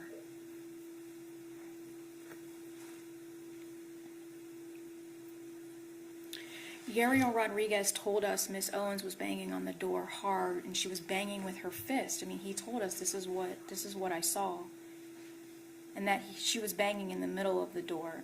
And we heard from a really important witness, Yvonne Costa. The state called her as a witness, and that's Susan's neighbor that shares that wall with her. And she told us that all of a sudden she heard a banging that was really, really bad. I mean, so bad even her walls were shaking.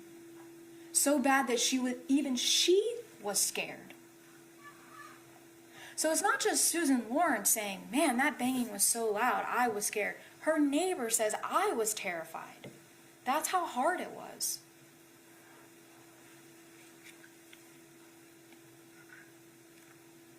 She told us that the banging stopped, and then she heard it again, and then at this time it was even worse. And that there was a lot of it. A lot of banging. Not just 1, 2, 3, 1, 2, 3, a lot. She told us that while she heard the banging, she heard voices. Loud, aggressive, very guttural and deep voices, and that it sounded like it was coming from outside.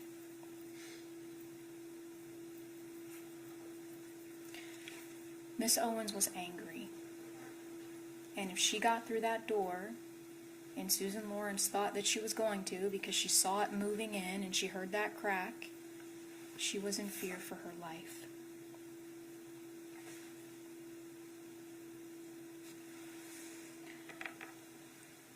Adjika Owens was trespassing on Susan Lawrence's property.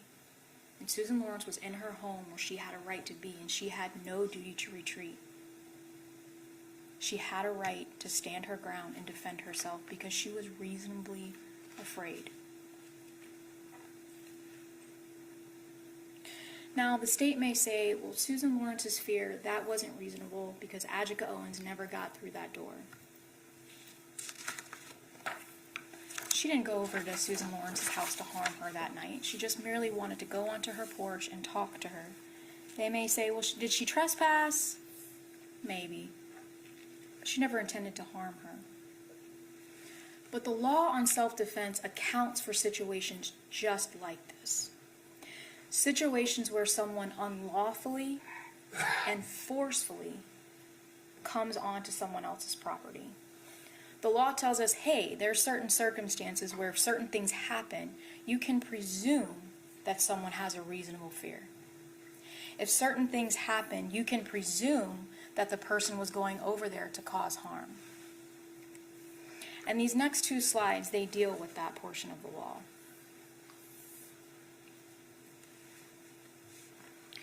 And we sort of have to read these in conjunction with each other, and so I want to go over the definition of dwelling. And this is something that Mr. Buxman didn't talk about, and this is really important. So dwelling means a building or conveyance of any kind, including any attached porch.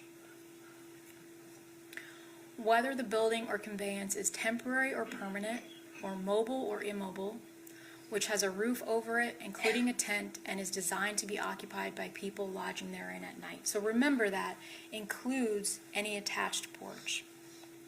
So when we go back and we're looking at this, the person against whom the defensive force was used, aka Miss Owens, was in the process of unlawfully and forcefully entering, or had unlawfully and forcibly entered a dwelling.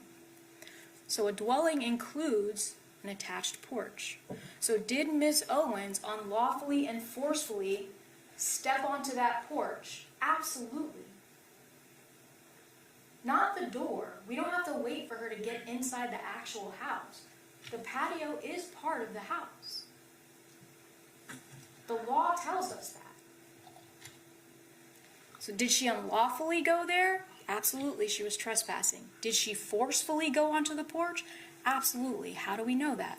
Yariel Rodriguez, Jareth Gardner, Rosalie Smith, Yvonne Costa. She's yelling. She's angry. She's loud.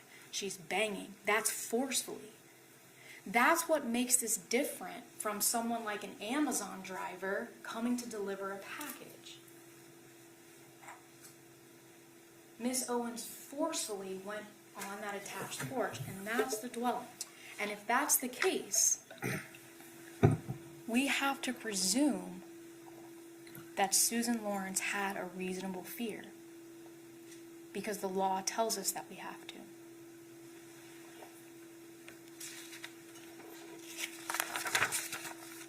If that's the case, we have to presume that Miss Owens was going over there with the intent to commit an unlawful act. We have to presume that. We don't get to guess that. Well, maybe she wasn't going over there, she was just trespassing. No.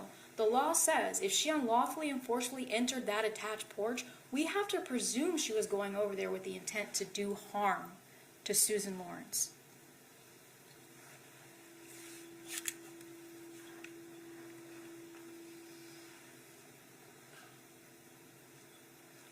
This slide is really important. If you find that Susan Lawrence, who because of prior threats or difficulties with Adjika Owens had reasonable grounds to believe that she was in danger or death or great bodily harm at the hands of Adjika Owens, you may consider this fact in determining whether the actions of Susan Lawrence were those of a reasonable person. So let's talk about those prior incidents that we heard about. So Deputy Coleman testified. The state called him as a witness, and he told us, yeah, I went out there February of 2022. And he told us, Susan Lawrence told me that Adjika Owens had battered her with a trespassing sign, hit her in the leg. And Deputy Coleman spoke to Adjika Owens. And he told us that Miss Owens told him, my dog likes to defecate on Susan's property. That's his favorite spot, and I don't care. That's where he's going to go. And unless she can show me a deed or something other than that, that's where he's going to go.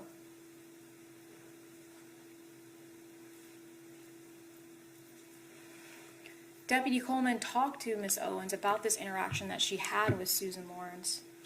And Miss Owens again told the deputy, yeah, I told her I don't care about your sign. I can go get myself a sign if I want.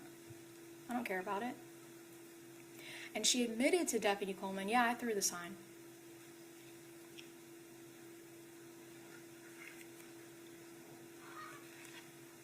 Deputy Coleman told Miss Owens, look, even though she's renting, that is not public space. That is private property. You cannot go over there. If you have an issue, call us. Coleman told us that he saw a red mark on Susan's leg, but despite that, he never arrested Adjika Owens. But we heard from London Remy, though, right? She was there and she saw this. She told us, I saw the sign hit Susan's leg. I mean, it barely hit her, but it hit her. For whatever reason, deputies decided not to arrest Adjika Owens.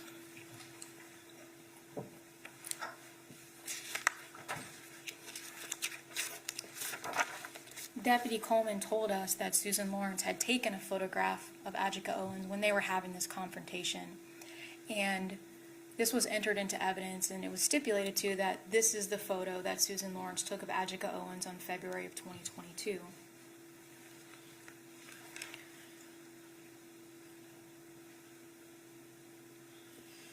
Now, we also heard from Shelby Kinsey, and she was another deputy that had responded out in December of 2022 because of another altercation between Adjika Owens and Susan Lawrence. And Deputy Kinsey told us, I spoke to both Susan, I spoke to a mother, didn't even get her name, but spoke to a mother. We later learned it was Miss Owens, and Miss Owens told Deputy Kinsey, yeah, my 9-year-old son was mouthing off to Susan Lawrence.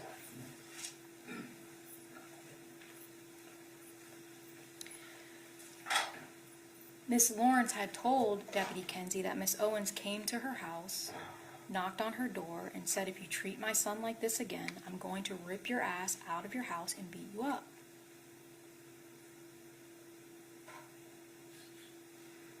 Again, on that night, Miss Lawrence told Miss Owens, you are trespassing. Please leave my property. But Miss Owens didn't leave again on that night. She said, I have my son here, and I'm just going to talk to you about what happened. Susan Lawrence said, get off of my property. And when she felt threatened, she called the police, and that's when Adjika Owens left. Deputy Kinsey told us that Miss Owens herself said, Susan told me I was trespassing. Leave. I didn't leave. I wanted to talk to her about what happened with her and my son. Deputy Kinsey told us that Miss Owens herself told her, I said to Susan, if you walk up on my sons again, you're going to have to deal with me. Those were Miss Owens' own words.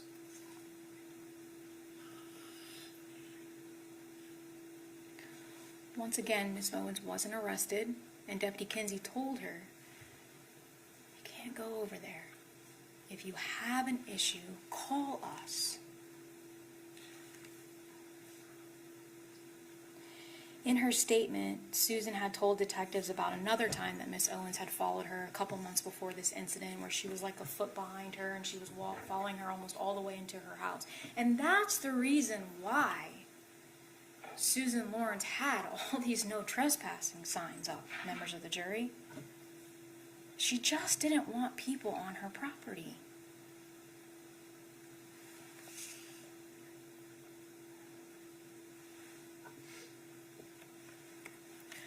Now, this slide and this part of the jury instruction sort of deals with that same premise of if there's prior interactions between Miss Lawrence and Miss Owens. And this talks about if you find at the time of the alleged manslaughter by use of a firearm, Susan Lawrence knew that Adjika Owens had committed an act or acts of violence, you may consider that fact in determining whether Susan Lawrence reasonably believed it was necessary for her to use deadly force. Now, Mr. Buxman said, well, threw the sign, hit Susan Lawrence in the leg. London Remy told us that it did, but who cares? It was a flimsy little sign, no big deal. Maybe it's not a big deal to him, but it could be a big deal to Susan Lawrence as she's experiencing a traumatic situation, and it's something you have to take into account, and she knew that she had been previously battered by this woman. It was a big deal to her, to Susan, and that's what matters.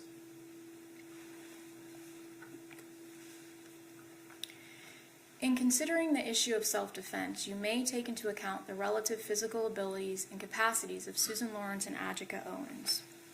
Why does the law do that?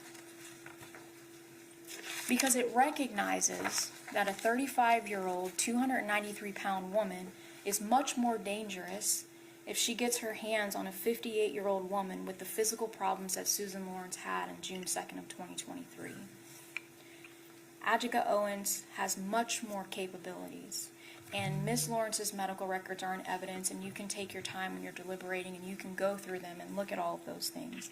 And we heard Susan talk about all of the medical conditions that she was suffering from when she spoke to detectives about her cervical fusion and her bad knees, and her knee going backward, and all of those things. The law says you have to take those things into consideration. I want to play this visualization for you one more time, but as you're watching it and as it transitions into the part where Susan Lawrence is in her home before she fires, I want you to focus on the door.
Now, the state asked, I believe it was Mr. Smith, they asked Toby Terpstra, you took some liberties with making this video. That video was created based on Susan Lawrence's statement to detectives where she told them multiple times, I saw that door coming in. I saw that door moving. She says that multiple times throughout her statement. That is what she said. So you can imagine how she sees this door moving the way that it is, and she knows that the door frame is damaged. How scary that must have been for her. And she had a split second to make a decision whether or not to fire her weapon.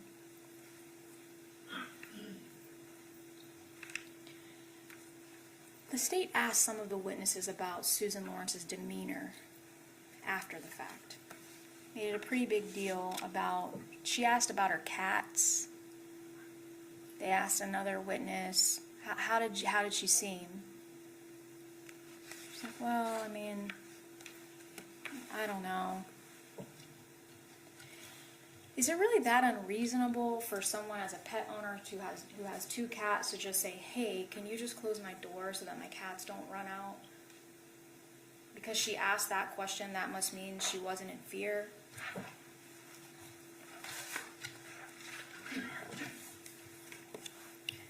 And I want to address this, this is my only chance to speak with you, and Mr. Buxman may get up and speak, or he will get up and speak after me, so I want to address this just in case.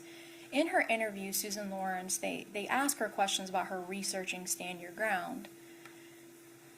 On that second interview from June 6th of 2023. But if we go back and we remember, during that June 3rd of 2023 interview, the detective says to her, the law says it has to be imminent. And he's explaining to her sort of the law, and she's like, okay. Is it reasonable for someone to leave that interview and go and research? Like, man, I wonder what the law really says about this. Is that reasonable? Absolutely. The state argues that Ms. Lawrence knew that law enforcement was on the way, but we know it took law enforcement almost 15 minutes to get there. 8:54 is when she called 911. First officer didn't respond on scene until I believe it was 9:08. A lot can happen in 15 minutes, members of the jury, when you are in fear for your life. A lot.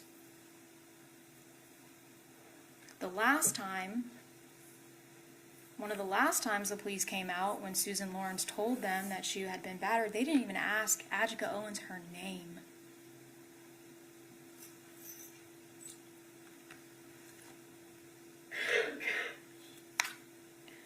The state says it's only 2.5 minutes. Only 2.5 minutes have went by. But Dr. Bedard, he talked to us about that perception and how that can feel like a very, very long time. And the state introduced some videos that Susan Lawrence had taken earlier in the day, and they had introduced this umbrella, and they introduced these skates. Even Mr. Buxman in his closing admitted, like, none of that even really matters. But they took the time, they introduced those things. Why do they do that?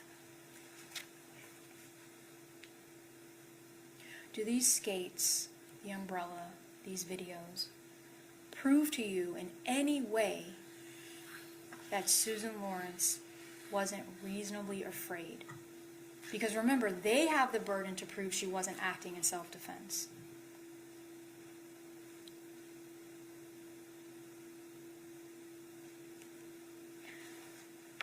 During the trial, Mr. Smith made it a point to ask some of the witnesses, particularly our expert, Joshua Wright, did you see there could have been gunshot residue on the door?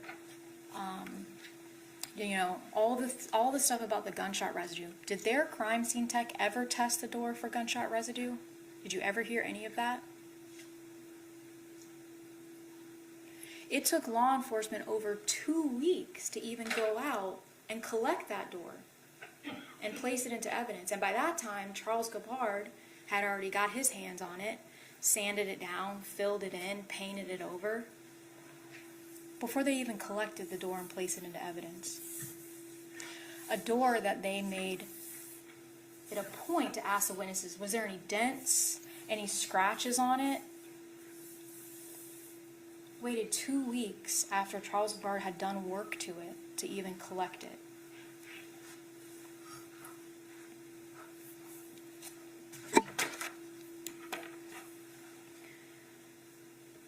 So I want to talk to you just a little bit, and I'm almost finished, about the state's burden. And I want to show you a little bit about sort of how that means, or what that means. If you are anywhere along this chart, other than the red part at the bottom, you have to find Susan Lawrence not guilty. If you think it was self-defense beyond a reasonable doubt, she's not guilty. If you think, man, this might be self-defense, that's not guilty. Even if you think it probably wasn't self-defense, that's not enough. She's not guilty. It's not until you get down here where they've proven to you beyond a reasonable doubt that it was not self-defense, that is the only way that you can find her guilty, because the law says so. Now this is the verdict form, and this is what you're going to see when you go back there to deliberate. And based on all of the facts and evidence, when you get back there and you're deliberating, we're going to ask you to check that box B. The defendant is not guilty. Thank you. Mr. Buxton, can you, Ms. Sizemore, approach real quick?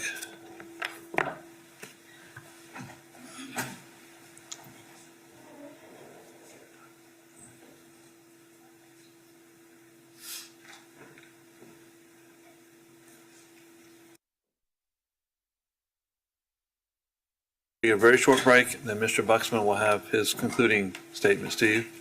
Then we'll go from there, okay?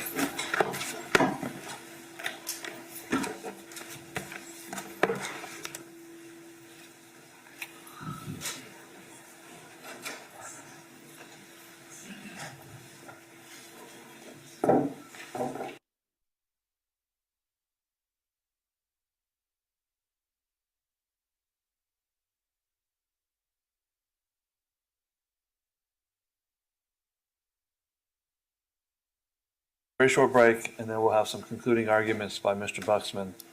Then I will give the jury the rest of the jury instructions, probably 10 minutes or less on that. Then they'll deliberate, okay? I do want to express my thanks to all of you for how you've acted during this trial. It's been wonderful. Everyone has acted completely appropriately, and I really appreciate that. But I want to let you know something that I used to tell people all the time, is that everyone wants their side of the case to win. Everyone does that in a trial. But only one side can win a trial.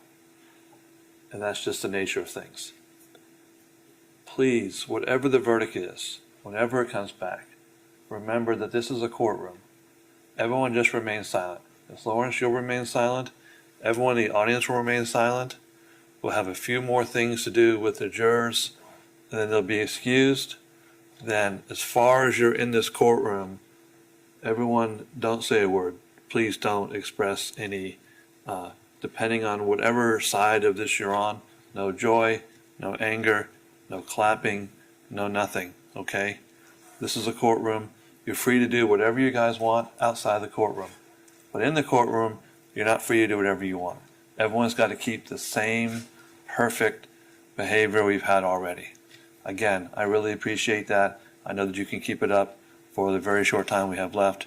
We'll take about 10 minutes, and then we will finish everything up, and the jurors will do their deliberations, okay? Thank you very much.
cold here today.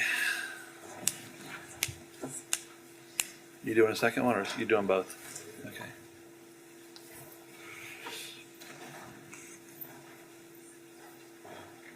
You guys don't remember the day when the state sometimes was in the middle, I do. and the defense got that? I know.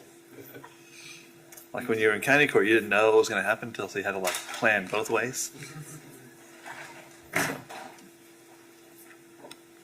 which really just meant splitting your one closing in two and doing it that way. But let's go back on the record. I see Miss Lawrence is back in the courtroom.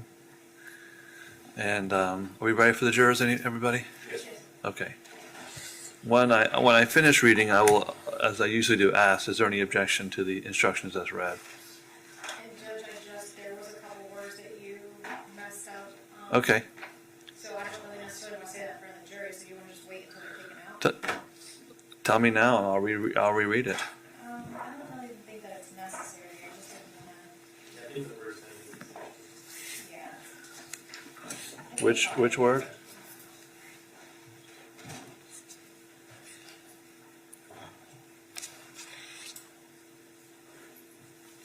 I mean, if you have an objection, I need to address it now, and I'll read instruct. I have no objection.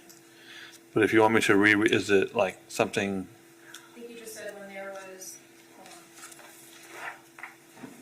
on. In the word injury, you said harm, and then you're talking about the capacity, then you said something different. You said capability. But it doesn't matter. Capabilities as opposed to capacities? Yeah. That's highly possible.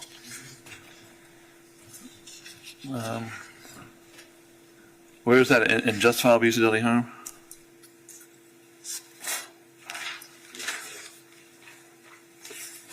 at the end, for the capacities one? For which one? Are you asking about the capacities one? Yeah. Yeah, it's in justifiable use of deadly force under, when you're talking about the physical capabilities between the two.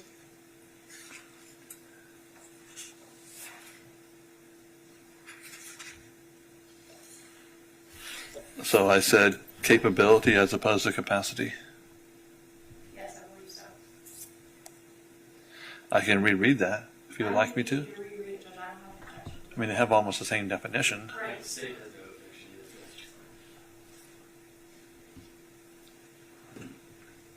Seems like capability is more appropriate anyways, but I don't know what capacity means. But if I said capabilities, if you want me, and I may have, okay, I have no question.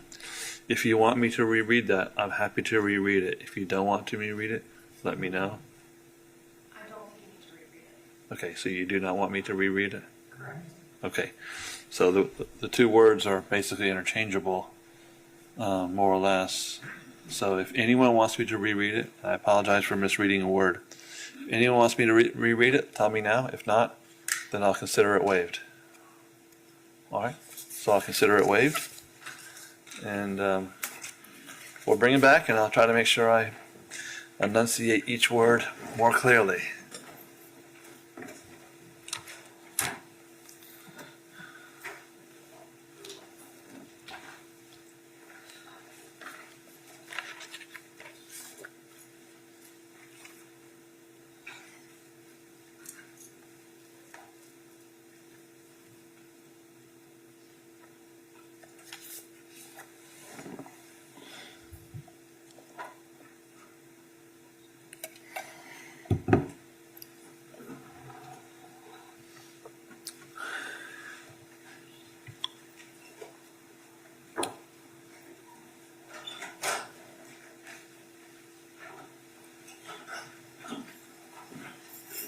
The jurors have returned. Mr. Buxman, you ready to proceed?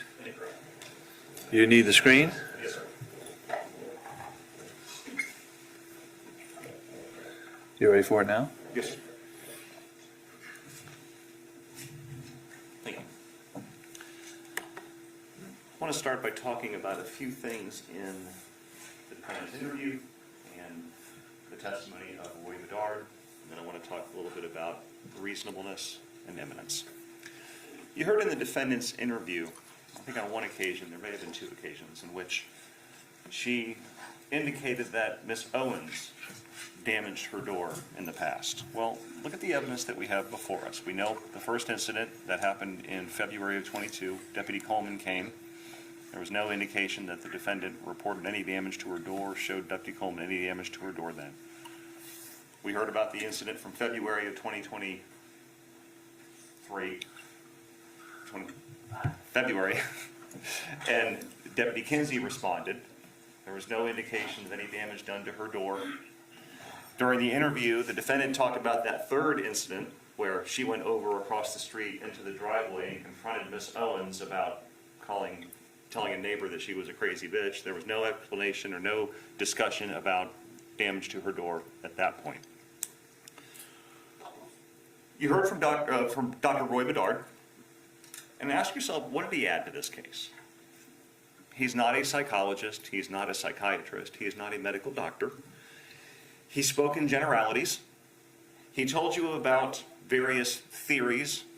He told you about the structure in the brain and the adrenal glands and how people make decisions and what happens in a stressful situation.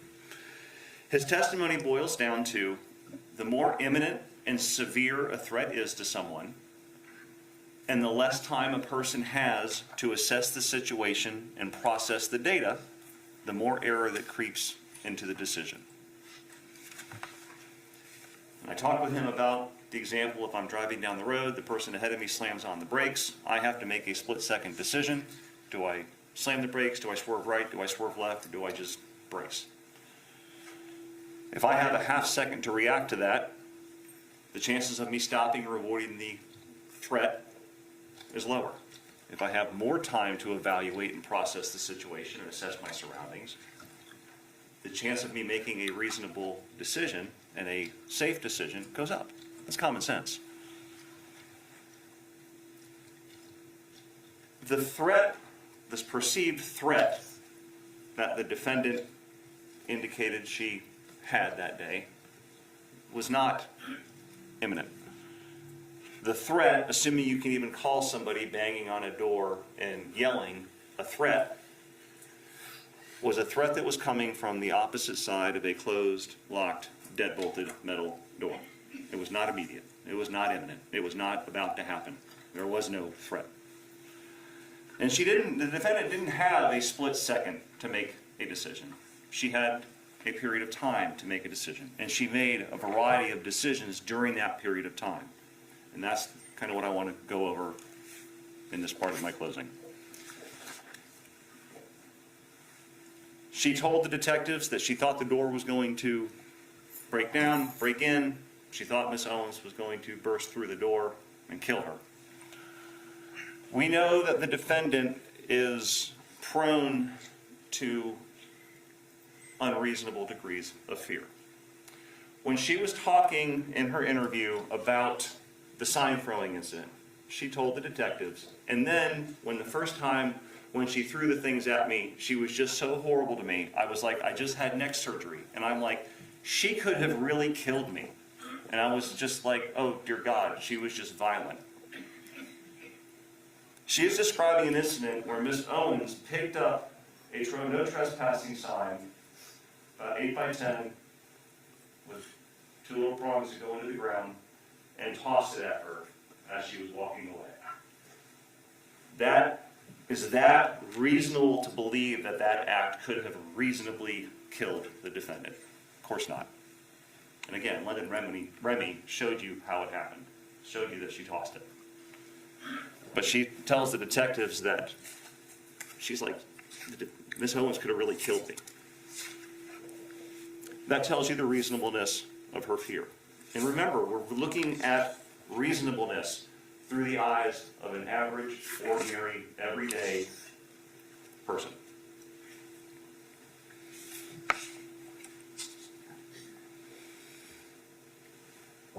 You heard about, and we talked about the incident, the second incident that Deputy Kinsey responded to. And Deputy Kinsey told you that she walked up and talked to the defendant. The defendant's first complaint was about the kids trespassing. And only after that does she explain or say that, oh, Miss Owens said that she was going to drag me out and whip my butt. It's interesting that she never mentions anything about that on the 911 call. She doesn't say, oh my God, I had to shoot through this door, this woman had threatened me in the past. She doesn't say that. She doesn't mention anything about that statement in either of her two interviews, despite talking to the detectives for hours.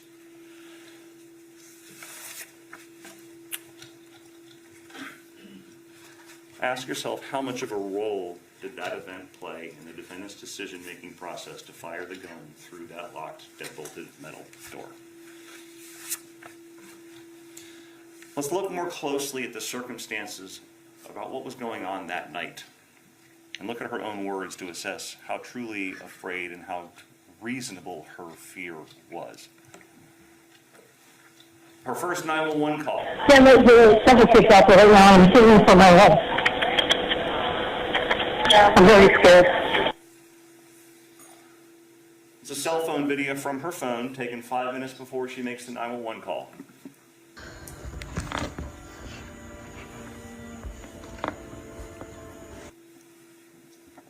That's what's causing her fear. That's taken moments before she calls 911. Ask yourself, is that a reasonable fear? That she's in fear for her life? That's not reasonable. So she tells the 911 operator that she is so afraid of these children, she's in fear for her life from these children. Does she run into her house, barricade her house that very moment? No. About 30 or 40 seconds before she calls 911, she's outside taking more video. But she just tells the 911 operator she was in fear of the children. Ask yourself again, is that reasonable? Her actions are completely inconsistent with somebody being in fear for her life from those children.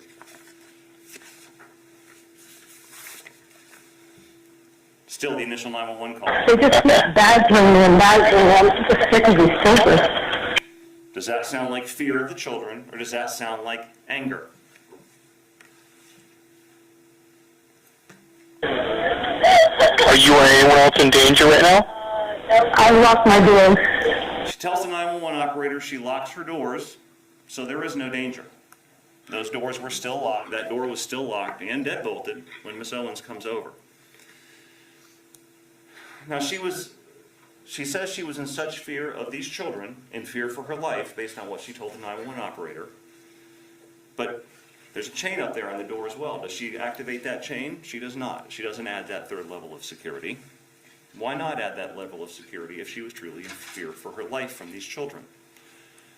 She doesn't do that because she wasn't afraid. She was angry. If she's in such fear of this 9-year-old child, does she take the chair that she says that she places under the doorknob and put it there for added security? No. Because again, she's not in fear of these children. She's angry. She had to walk right by that chair to go to the bathroom, like she says that she was when the pounding and things started. So we know from her interview that when this pounding and yelling began, she was in the bathroom.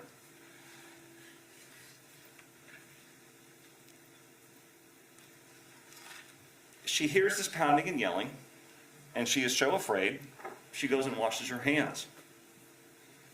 She tells you that the pounding and yelling stopped. Like it would stop if somebody is banging on the door, come out, and there's a pause for the person inside to come to the door or to react or acknowledge.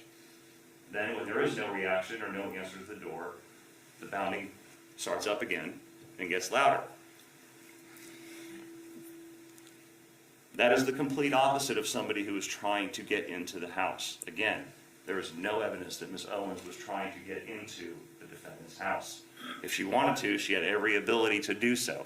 But she's banging, come out, pause and wait, bang again. And then the gunshot happens. If she wanted to get into the house, why not shatter the sliding glass door? Why not continually bang? Why not throw the body up against the door? None of that happened. We heard from Uriel Rodriguez who said none of that happened. She was banging. And she was banging hard. State never tried to hide that, and I never tried to suggest otherwise. She was banging hard.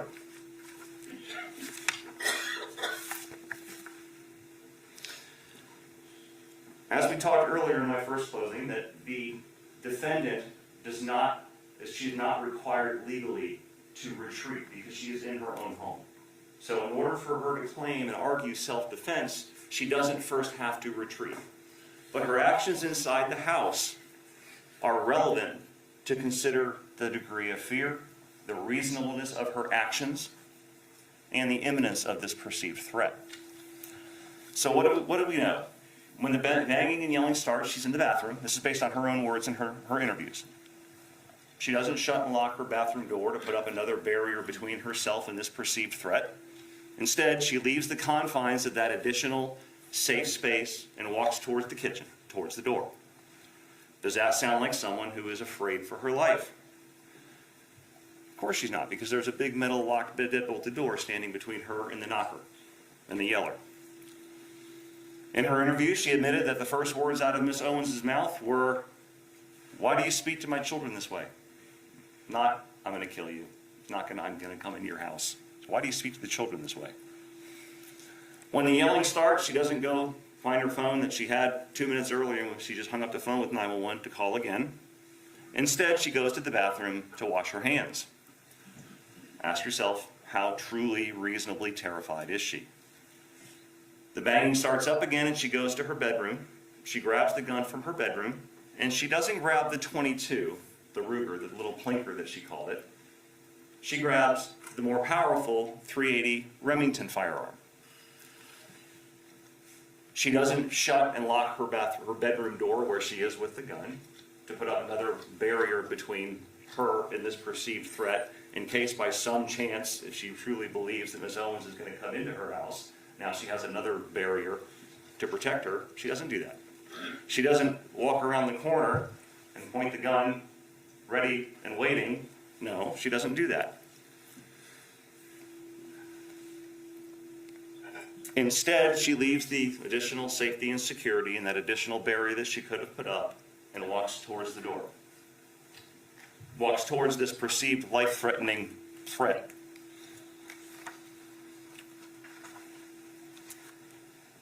She says she walks up to the kitchen table, she raises her firearm, points it at center of mass, where a person would be, and pulls the trigger. One shot. Not a panicked flurry of gunfire. One controlled, precise shot. A kill shot.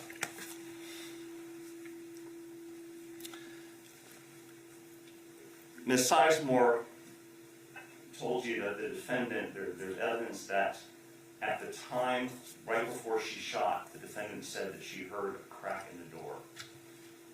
You will listen to both interviews and the 911 call. You look at the transcripts. If you want to listen to them again, you have every right as a jury to listen to those interviews again. Nowhere in those interviews does she say anything such as, "I heard the door breaking, I heard the door cracking before I fired." If you want to listen to them again, you have every right to do so. There is no wood splinters on the floor. There's no new damage to the door frame. There's no wood hanging off when the deputies get there and the crime scene investigators examine it. There's no evidence whatsoever to indicate that there was a crack before the gunshot took place. You heard from Josh Wright and Toby Terpstra. They collectively created the diagram as well as the digital animation. And using the diagram created by the defense, before we do that, Catherine Medina, there was discussion about Catherine Medina doing the trajectory analysis and how that she didn't calibrate certain things. Her role was not to do a full-blown trajectory analysis. She's told you she doesn't have the training and the experience to do that. Her goal was to create a general representation of the trajectory.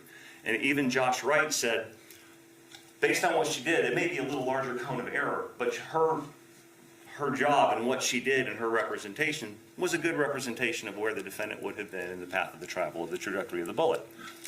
But take the diagram provided by the defense as true. Who fires a gun like this? She's trained, she's gone to the range, she's practiced. I think in her interview she said she's watched videos of how to properly shoot and things like that. She even demonstrated in her interview that she held the gun like normal people hold the gun. People don't hold the gun over your head like that. That's the representation provided by the defense.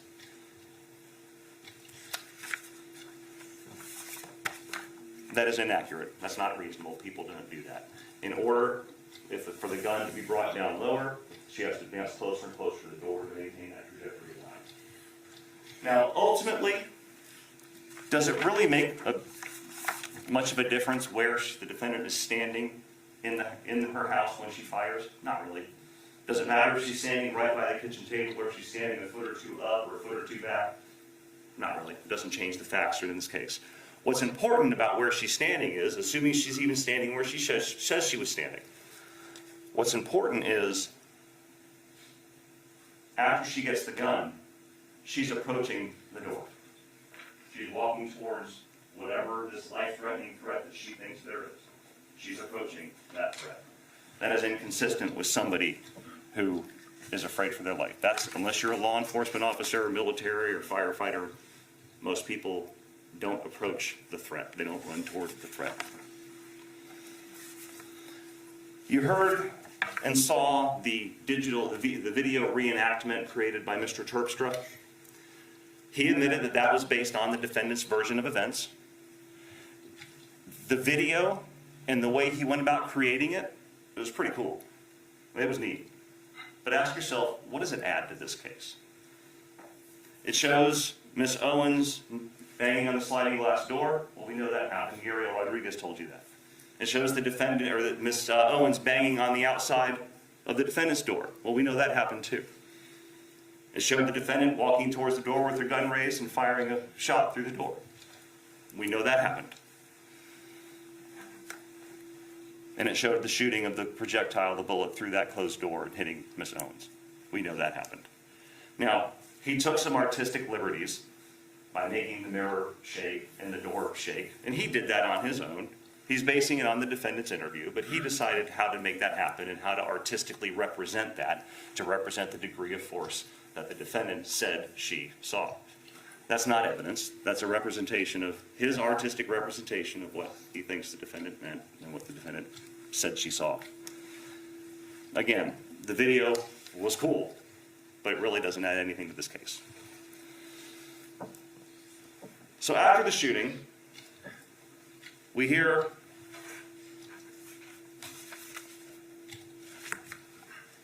she makes the second 911 call. And we heard during the first couple minutes of that second 911 call, she's crying. She's upset. Of course she's crying and upset, ladies and gentlemen. She just fired a shot. She knows she shot somebody and realized the gravity and the implications of what her decision was. But notice how her demeanor changes very quickly during that 911 call when she starts talking about the children. Something keeps trespassing over here. They're bothering me and bothering me. They won't fucking stop. See, her boys were here earlier. They keep leaving the garbage all around the house. Okay. And then I told them to take the crap away. Get the fuck out of here. That's after she fires and after the first initial minute or two of her crying. She's still angry on the 911 call.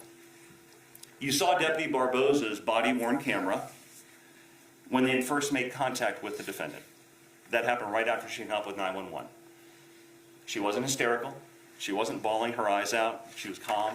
She was cool. She was collected. I think she asked to go in and get water and asked for something to be done with the cats. And look at her demeanor within minutes of being placed in the patrol car. She's, again, not crying. She's not hysterical. This goes to the reasonableness of her fear. Deputy Welfenberg described her demeanor as indifferent.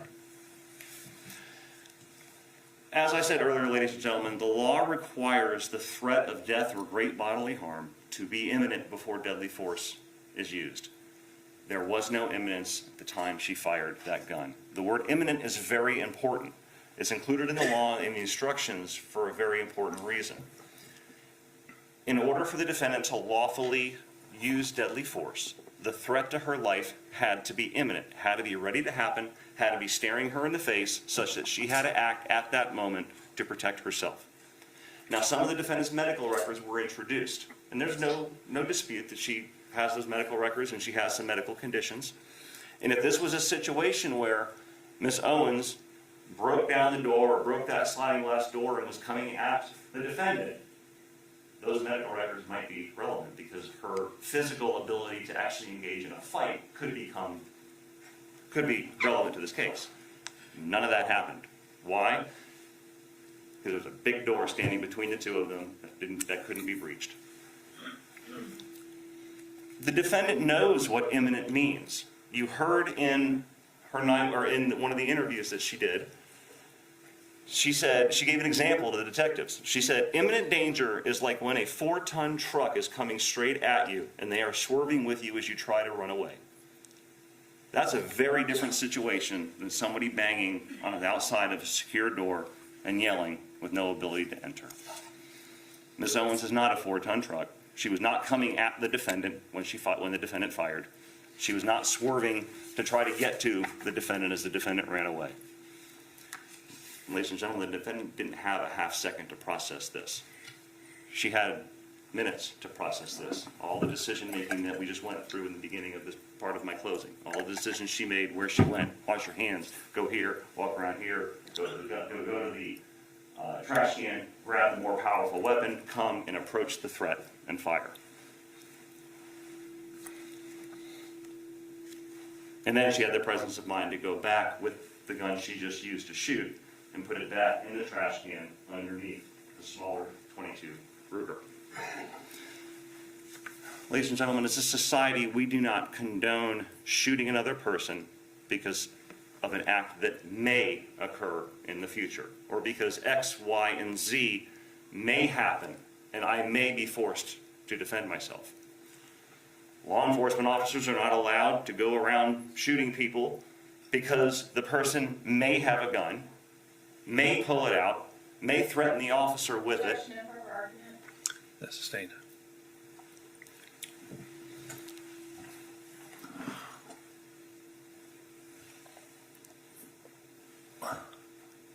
The danger has to be imminent. Not, it could happen. It may happen. If 2 or 3 or 4 things occur, it may happen. That's not imminent. The defendant does not get to shoot Miss Owens because Miss Owens may somehow manage to get through that door and may then decide to attack. Because before that door is actually broken in, Miss Owens has no physical ability to cause any harm whatsoever. That is the law that we have agreed to live by. Because there was no imminent danger when the defendant pulled the trigger, her decision to shoot and kill Miss Owens was not reasonable, and it was unlawful. We talked in jury selection that your role in this case is to determine whether or not the defendant's actions on the night of June 2nd, 2023 violated the law. It is not anyone's role here to determine if the defendant is a good or a bad person. And this decision that you're about to make should not be based on sympathy to Miss Owens, her family, sympathy to the defendant. Your decision in this case should be based on the law as the judge reads it to you and how the facts that you know that have been proven apply to that law. And as I said when I started this, the facts really aren't in dispute. Miss Owens is banging on the door yelling. She's angry. She's angry about how the defendant treated her children. Ms. Owens is not trying to jiggle the doorknob or break down the sliding glass door, break the window, not trying to get into the house in any way. Law enforcement was on their way. She gets her gun. She fires one shot, center of mass, which kills Ms. Owens. The judge will tell you that it's your duty to determine if the defendant is guilty of manslaughter. If you find the defendant guilty, it is his job to determine what the proper punishment or sentence should be, not yours. I submit to you that if you are back in the deliberation room talking about the case and you're thinking, what's going to happen if she is found guilty? You've already made your decision that she is guilty, because that's what the evidence has proven. After you boil down the facts and circumstances, you really have to answer one question, like I said when I started. Following the laws that we have agreed upon, is it okay to shoot through that closed, locked, deadbolted metal door as someone who was banging on it and yelling, but posing no imminent threat? Based on the facts of this case, it's not okay. Based on the law in this case, it's not okay. Just being afraid is not enough. Just her saying she's afraid is not enough. Using that ordinary, average, everyday person standard, you have to ask yourself, were her actions reasonable? Was her decision reasonable? And was that threat imminent? Was it about to happen right now? Ladies and gentlemen, the facts of this case have proven her decision was not reasonable. The decision wasn't made while acting in necessary self-defense. It was not justified. Because of that decision, because of that unlawful decision, Rachika Owens lost her life. We ask you find the defendant guilty of manslaughter with a firearm, because that's what the evidence has proven beyond any reasonable doubt, and that's what the law requires. Thank you.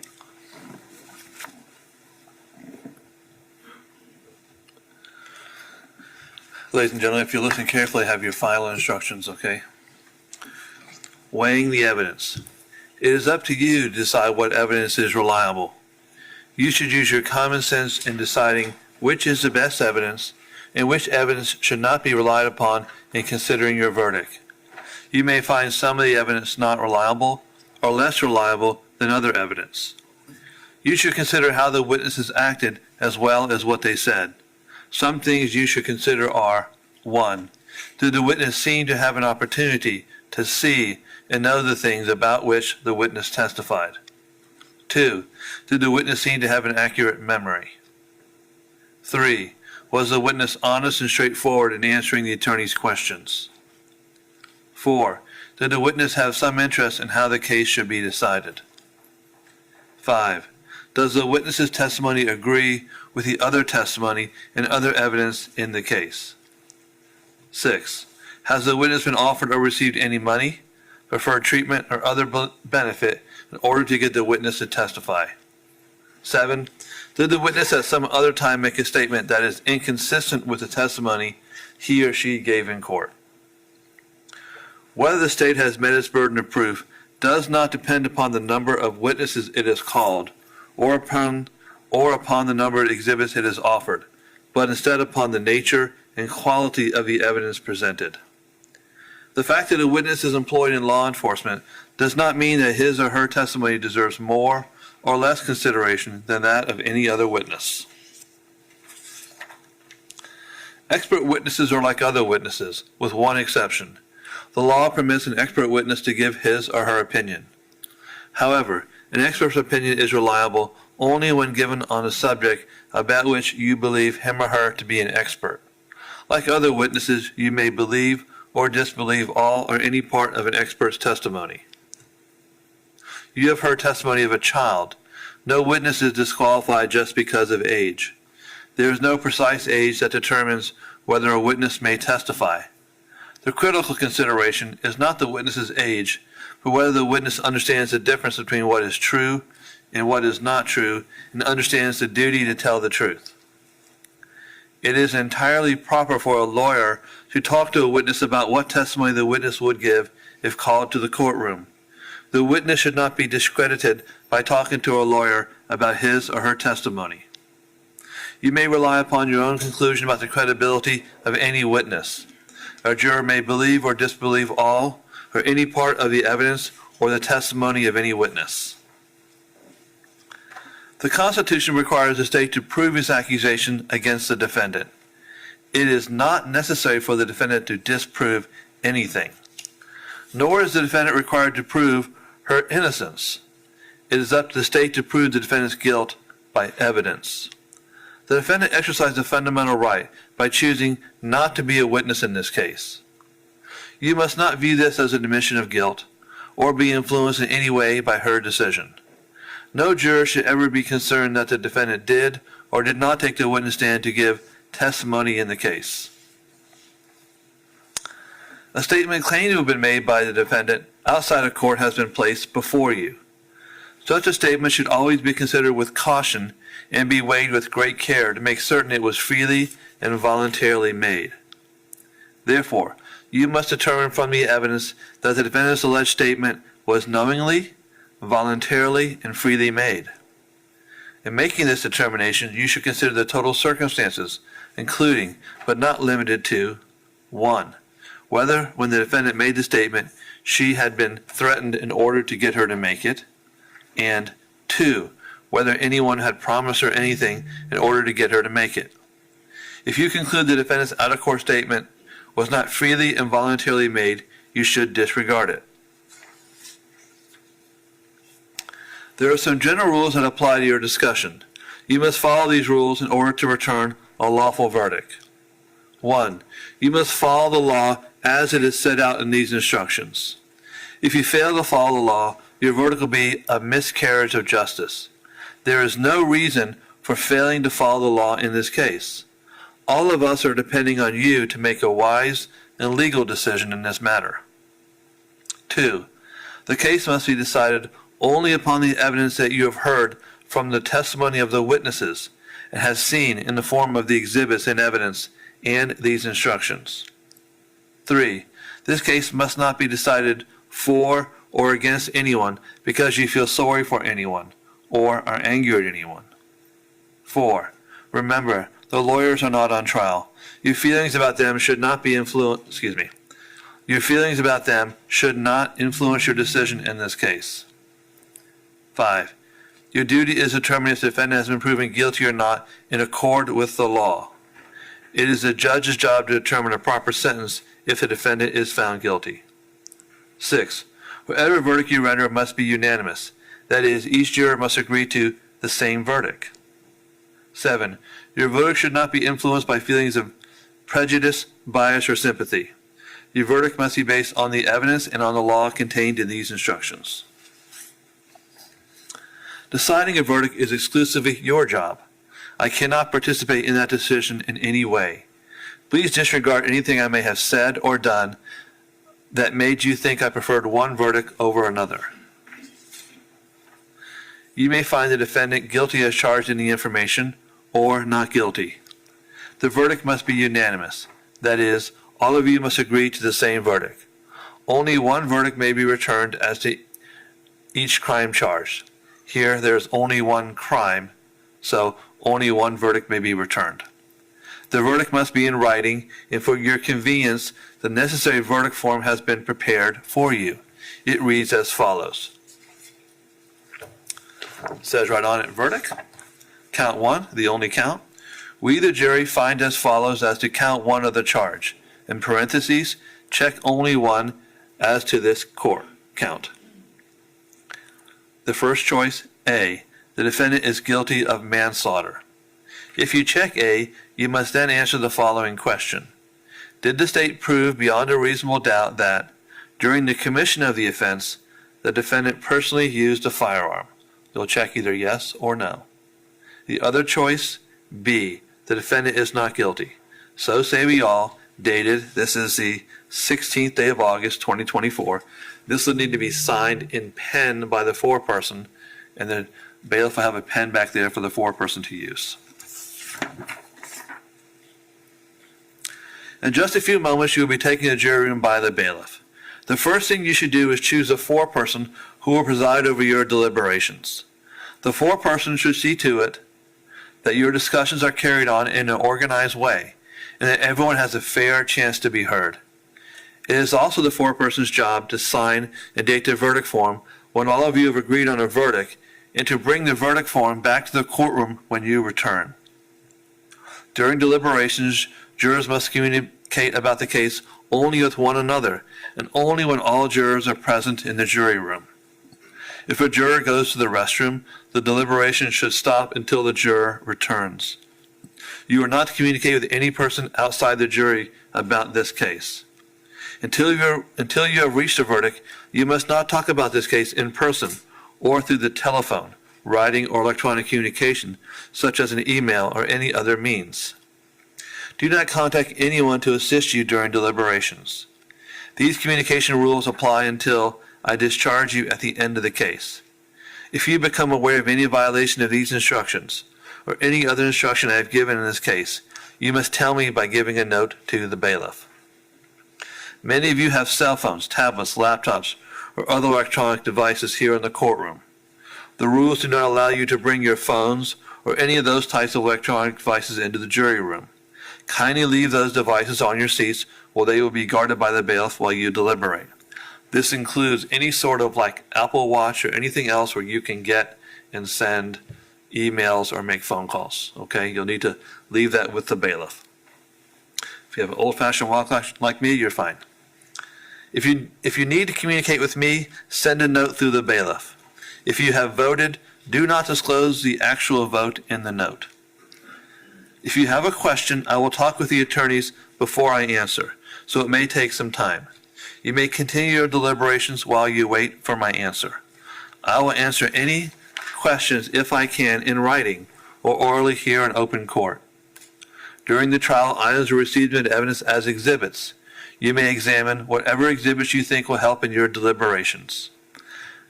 A, these exhibits will be sent to the jury room with you when you begin to deliberate. B, if you wish to see any audio or video exhibits, please request that in writing. In closing, let me remind you that it is important that you follow the law spelled out in these instructions in deciding your verdict. There are no other laws that apply to this case. Even if you don't like the laws that must be applied, you must use them. For more than 2 centuries, we have lived by the Constitution and the law. No juror has the right to violate rules we all share. Give me 1 second. Put my stuff together here.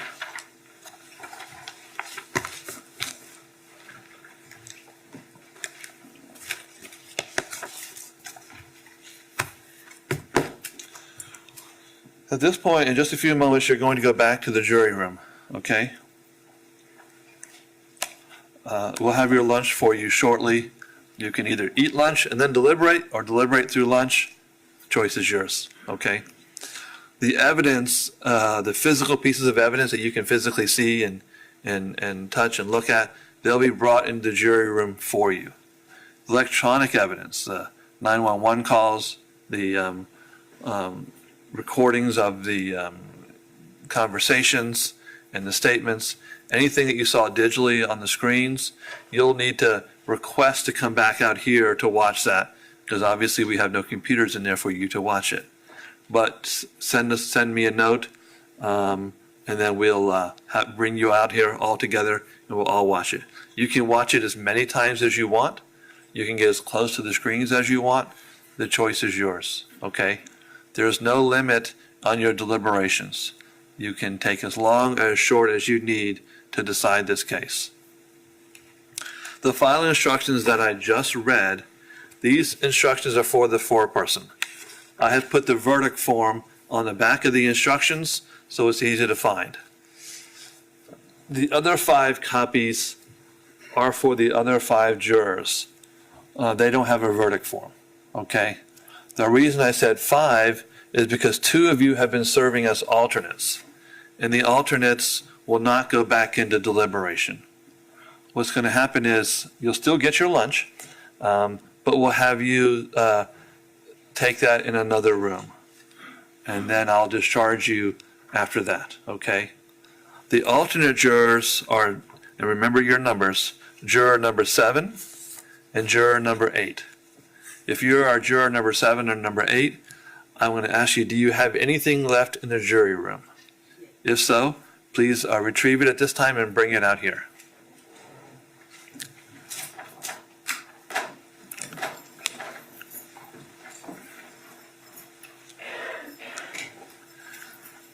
The rest of you are not alternates.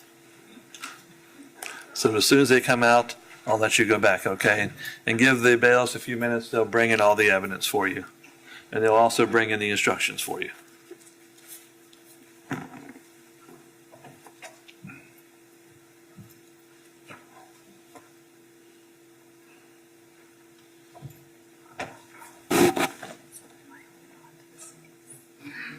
Yeah.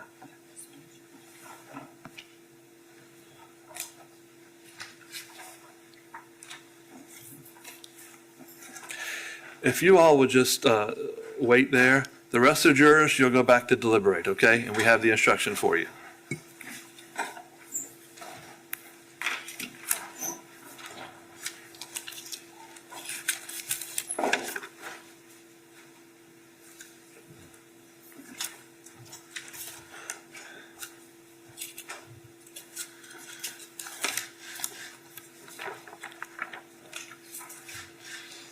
what I'm going to do is we'll have your lunch for you in the other room. And then when you're done with your lunch, we'll take care of you being discharged, okay? I'm going to ask you, even though you go home, not to look up anything about this case or discuss anything about this case until the end of the night, okay? Or if you hear the case is over. The reason for that is if something happens to one of these jurors, you could be brought back in to participate in deliberations. So I need to keep you as pristine as you are now, okay? So we'll take jurors number 7, number 8 to the other jury room, give them a lunch, and then you'll be discharged with my thanks. And I do appreciate it. Have a very pleasant day.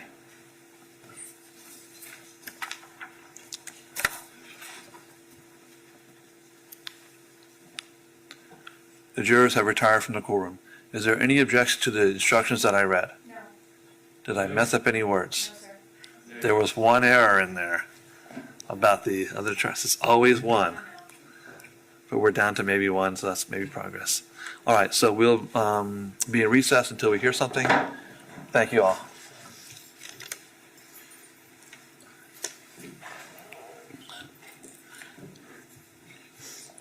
All right, let's go back on the record on Ms. Lawrence. I see Ms. Lawrence is here. The parties are here. The question, it says from juror number 2, can we listen to both 9/11 calls? Any objection to that by anybody? No, Your Honor. All right. And if I don't know if I believe I asked, but there was no objection to the instructions that I read. Is that correct? No one objecting to the instructions Correct. as read? No objection. Yeah, actually, I think I mentioned it, but I can't remember.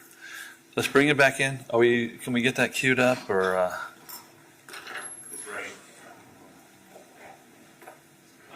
I'll make sure the volume is working correctly.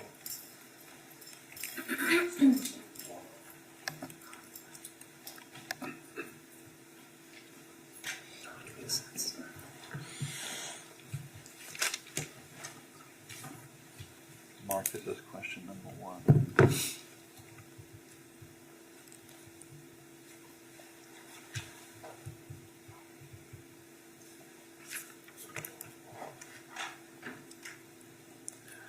For you can also only part of the paper.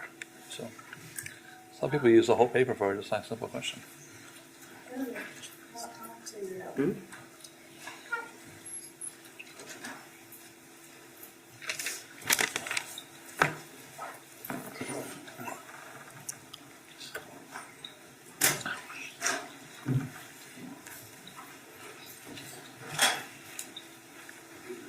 Welcome back, ladies and gentlemen.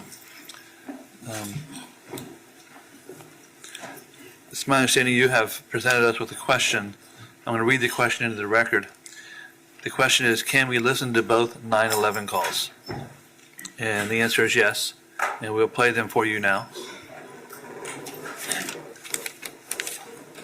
Again, as I told you before, you can listen to them as many times as you want. If you need a volume up or down, let me know. And we'll play them for you in just a minute, and then we'll go from there, okay? If you want to listen to them again, you can always do that.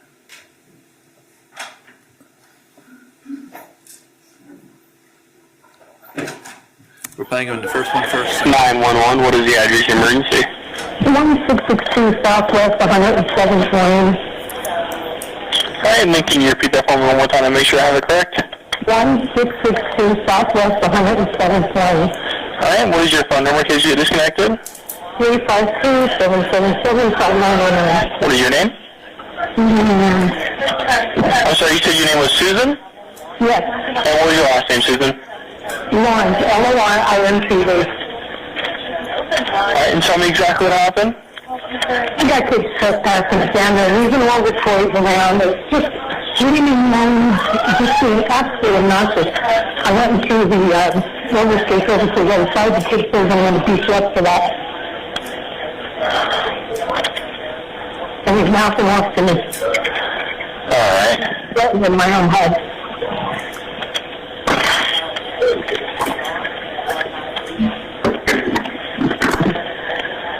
All right, is he out there right now? Yeah, there's several kids out there right now. I'm feeling for my head. I'm very scared. Okay. Alright, and what unit number are you in? 3. Unit 3, okay. Yes. Do they also live in the same building?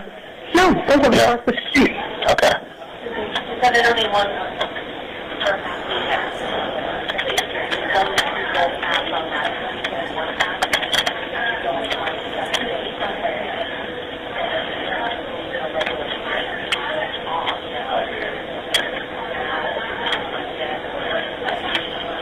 Was there any weapons involved? And then, How many people are involved? earlier there was about 20 kids out here swimming around. After the room, there was 2 years, now there's 2 boys. 3? Yes. Okay. That's my, you can use your discretion and get there without a call. But, if you find issues, you got, you got an accident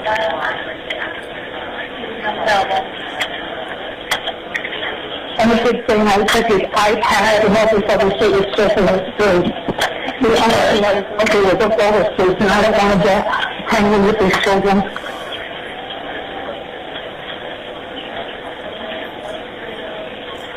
Alright, and are they white, black, Hispanic, or Asian?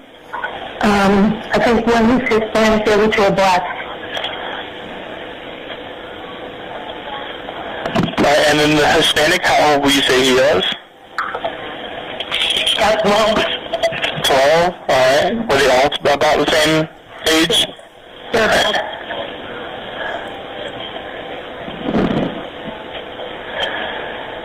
Alright, and then the Hispanic male, what is he wearing? He's got, I think, a t-shirt and pants on. Do you know what color t-shirt? No, I couldn't tell him that. Okay. I just don't like them coming around my house. They've been coming onto my deck, my patio, and it's telling me, get up, get up. And I'm watching TV and stuff. They have no business over here. There's no trespassing signs.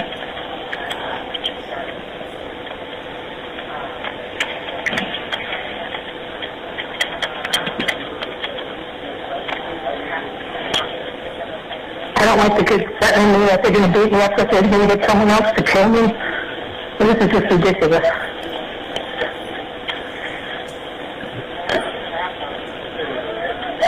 Are you or anyone else in danger right now? I locked my doors. Alright, who is in charge of the property? Charles Gabbard. I'm sorry? Charles Gabbard owns the actual club. Alright, but are you on the lease? Oh yeah, I'm just at least the 1 unit. They just keep badgering me and badgering me. I'm just sick of these children. Now that they're home from school, it's like, craziness. Alright, do you want you to avoid that person and then keep your doors and windows locked? An officer will be dispatched as soon as possible. Do you want the officer to contact you? Please, yes. Alright. Because what's going to happen is mom's going to go out, wait for the officer on one and say, oh my God, I was threatened with kids. Which just isn't true. Alright, and then I'm going to go ahead and let you go, but please call us back if anything changes or if you get any further information or if they do leave, okay? Okay, thanks. Thank you. Alright, bye-bye. Bye.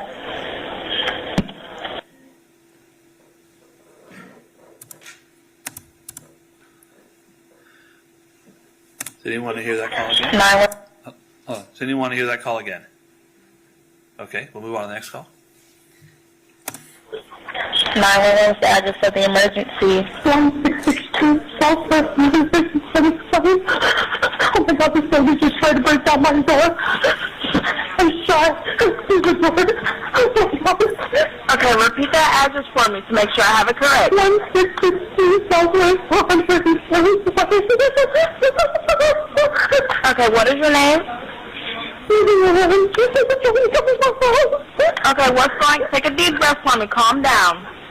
Oh my God. You said someone tried to break down your door. Is that correct? Yes, the woman was screaming and yelling and she was trying to break down my door and she was... Okay, it was a female. Yes. I didn't know what to do. I grabbed my gun and then shot at the door.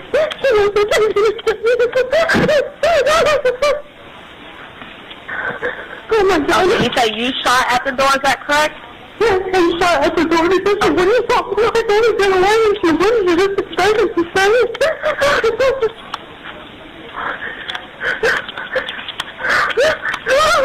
Okay, where's your gun now?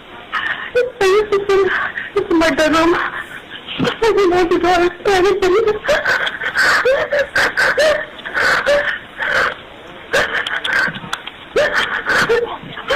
This is the one who attacked me. Okay, do you still see the subject?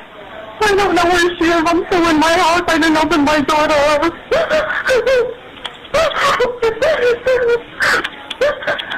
Is just only you in the home? Yes, it's just me. Okay, I just need you to lock all your doors and windows, okay? I have.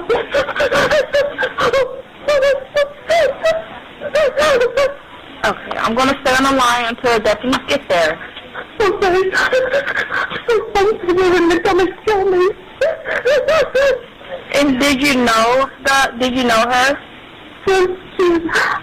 She's come after me several times because of her children. Her children keep trespassing over here. They're bothering me and bothering me. They won't fucking stop. Is she a neighbor? Yes. Do you know where she lives? She lives at 1663 Southwest 107th Lane. 163 Southwest 107th Lane, is that correct? Yes. Okay. Do you know her name? H.I. Owens. I'm sorry, what was the first name? H.I.A.J.I.K.E.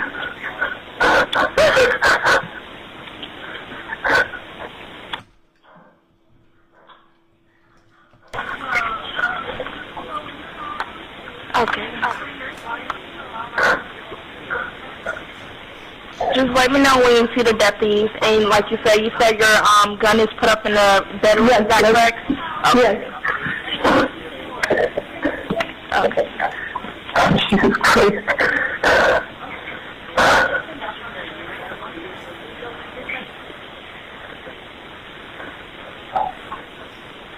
And what unit number is for the subject?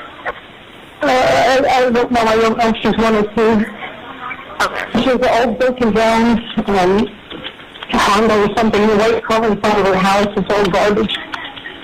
You said a white Honda? Yes. And then she has a new Acura.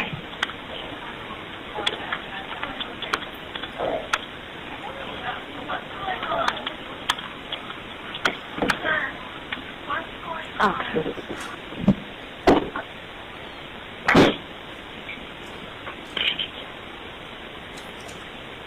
You're doing good. Just take a deep breath for me. We do have deputies on the way, okay? Okay. They're going as fast as they can. They're going as fast as they can. And do you see the male subject, or you just see the female? Her boys were here earlier. They keep using the garbage all around the house. Okay. And then I told them to take the crap away, get the stuff out of here. Do you know where the boyfriend is now? I'm sorry? Do you know where the boyfriend is now? No. Okay.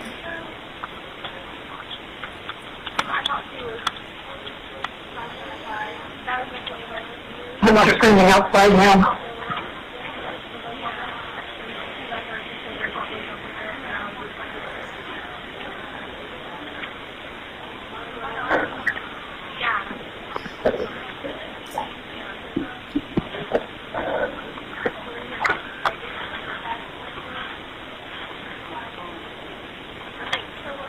And we do have deputies getting close, okay?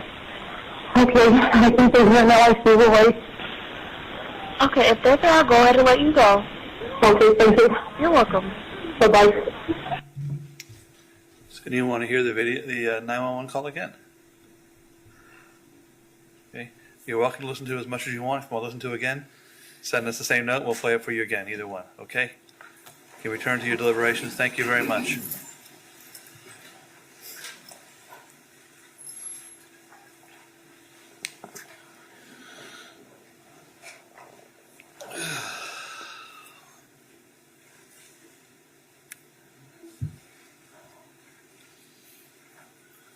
right, the jurors have retired from the courtroom. We'll wait for their communication from them. Go into recess.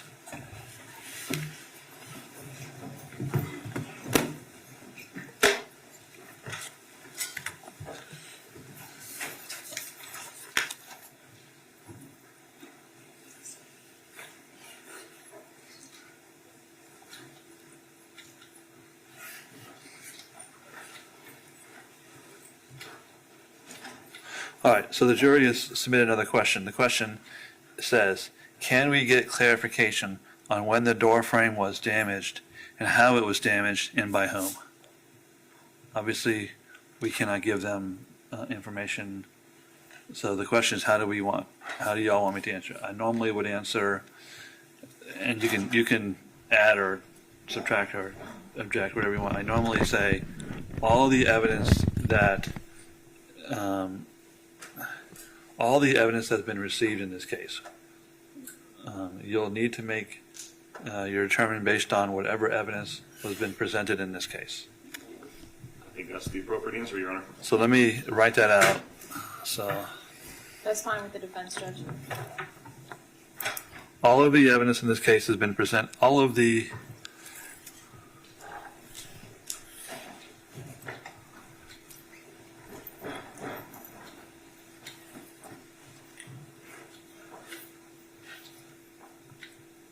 I'm going to say we cannot answer your question.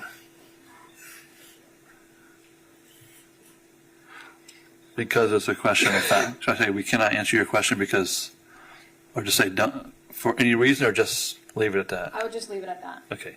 We cannot answer your question.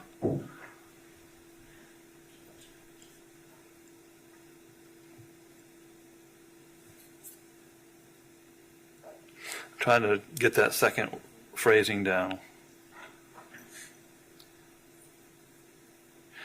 I think what I'll say is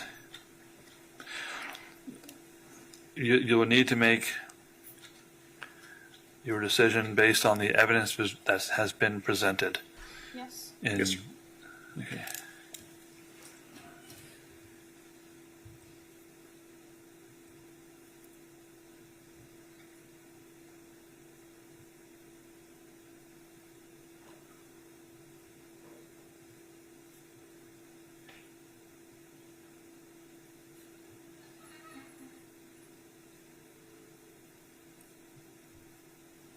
Or admitted.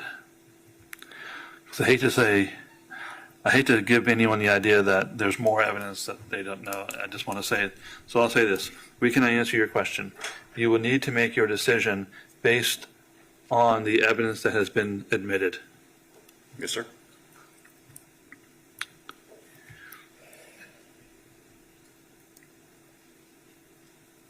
Let's bring it back, please. Everyone's okay with my answer? Yes, sir. Okay. There you go. Oh, I need it back. I need to read it.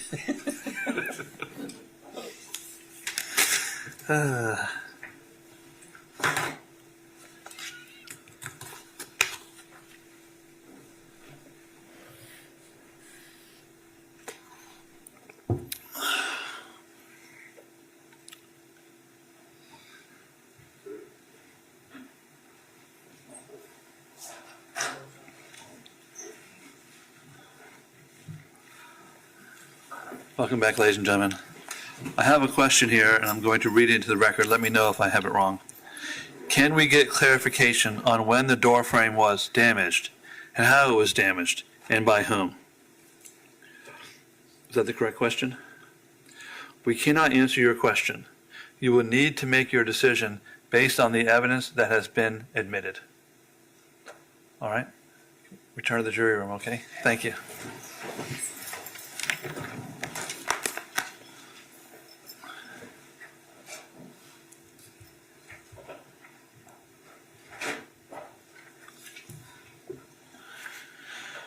Okay.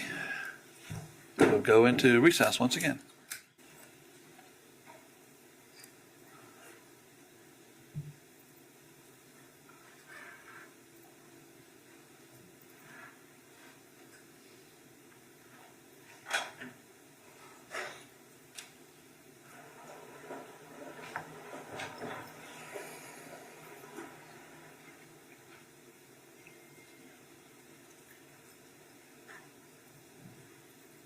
All rise. Court's now back in session. Have a seat, everybody.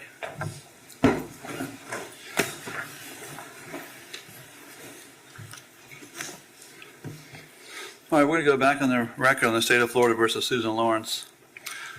What we're going to do is we'll bring the jurors back in. Before we take the verdict from them, I'm going to read the jurors their instructions upon discharge, which gives the jurors their rights. I hope everyone will respect that. And remind everybody to keep the same calm demeanor we've had the whole trial. Again, I appreciate it. The jurors will pass a note to the bailiff and to me. The clerk ultimately will publish the verdict. Either side wants the jurors polled. Again, we will poll them by number. Okay, and they have their numbers. Let's bring them in.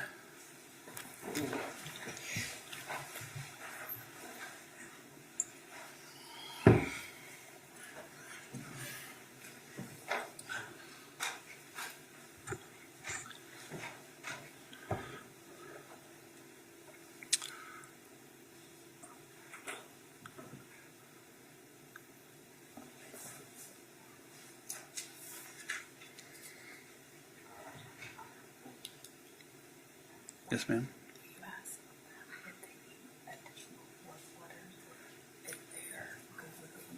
Okay, yeah.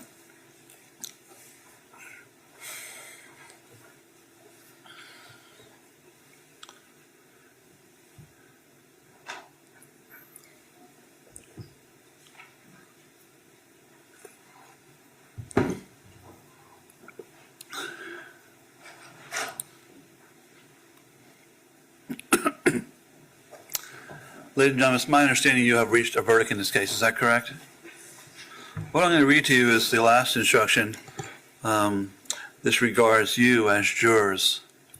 Ladies and gentlemen, I wish to thank you for your time and consideration of this case. I also wish to advise you of some very special privileges enjoyed by jurors. No juror can ever be required to talk about the discussions that occurred in the jury room, except by court order. For many centuries, our society has relied upon juries for consideration of difficult cases. We have recognized for hundreds of years that a jury's deliberations, discussions, and votes should remain their private affair as long as they wish it. Therefore, the law gives you a unique privilege not to speak about the jury's work.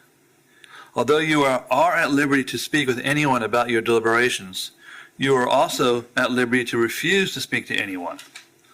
A request to discuss your verdict or your deliberations may come from those who are simply curious, from those who might seek to find fault with you, from the media, from the attorneys, or elsewhere. It will be up to you to decide whether to preserve your privacy as a juror. Can you please hand the verdict to the bailiff, please?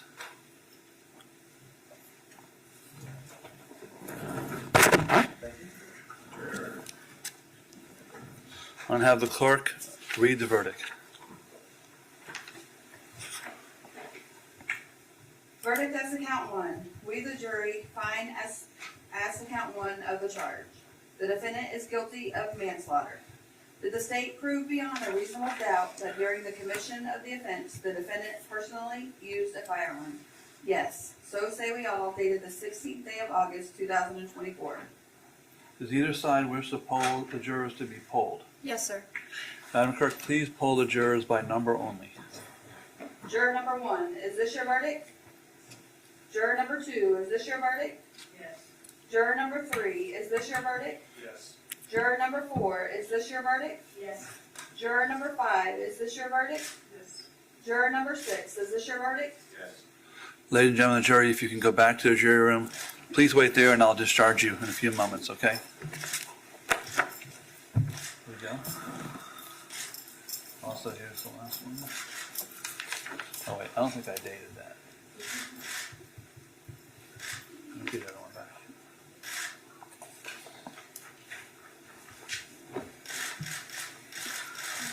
Ms. Lawrence, the jury has found you guilty of manslaughter with a firearm. You're going to be adjudicated guilty of that offense. I assume that sentencing will be at a later date, is that correct? That's correct, Judge. Are you requesting a pre-sentence investigation? Yes, sir. What I'm going to do is have the Department of Corrections prepare a pre-sentence investigation. I'll continue this case. I'll put it all the way to the November docket, although I expect us to be sentenced long before that. I'm just putting us far enough away to get everything done. So when we get the PSI done, then please contact my office. We'll set a sentencing. Ms. Lawrence, you're going to be held in custody of the Marion County Jail without bond until that time, okay? Thank you and good luck to you. Thank you, Judge. May we be excused? Yes, ma'am. Thank you.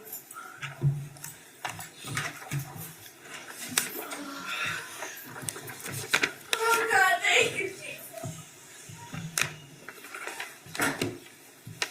I understand. But we also, please go ahead, okay?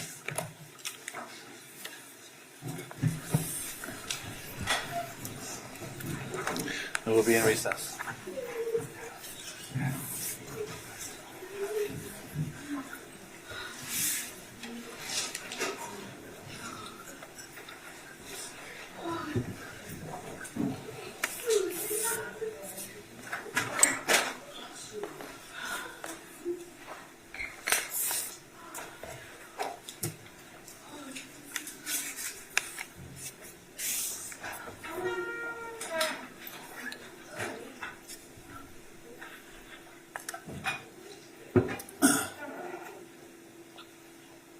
All right, course, will be a recess. Thank you, everybody. Have a nice day.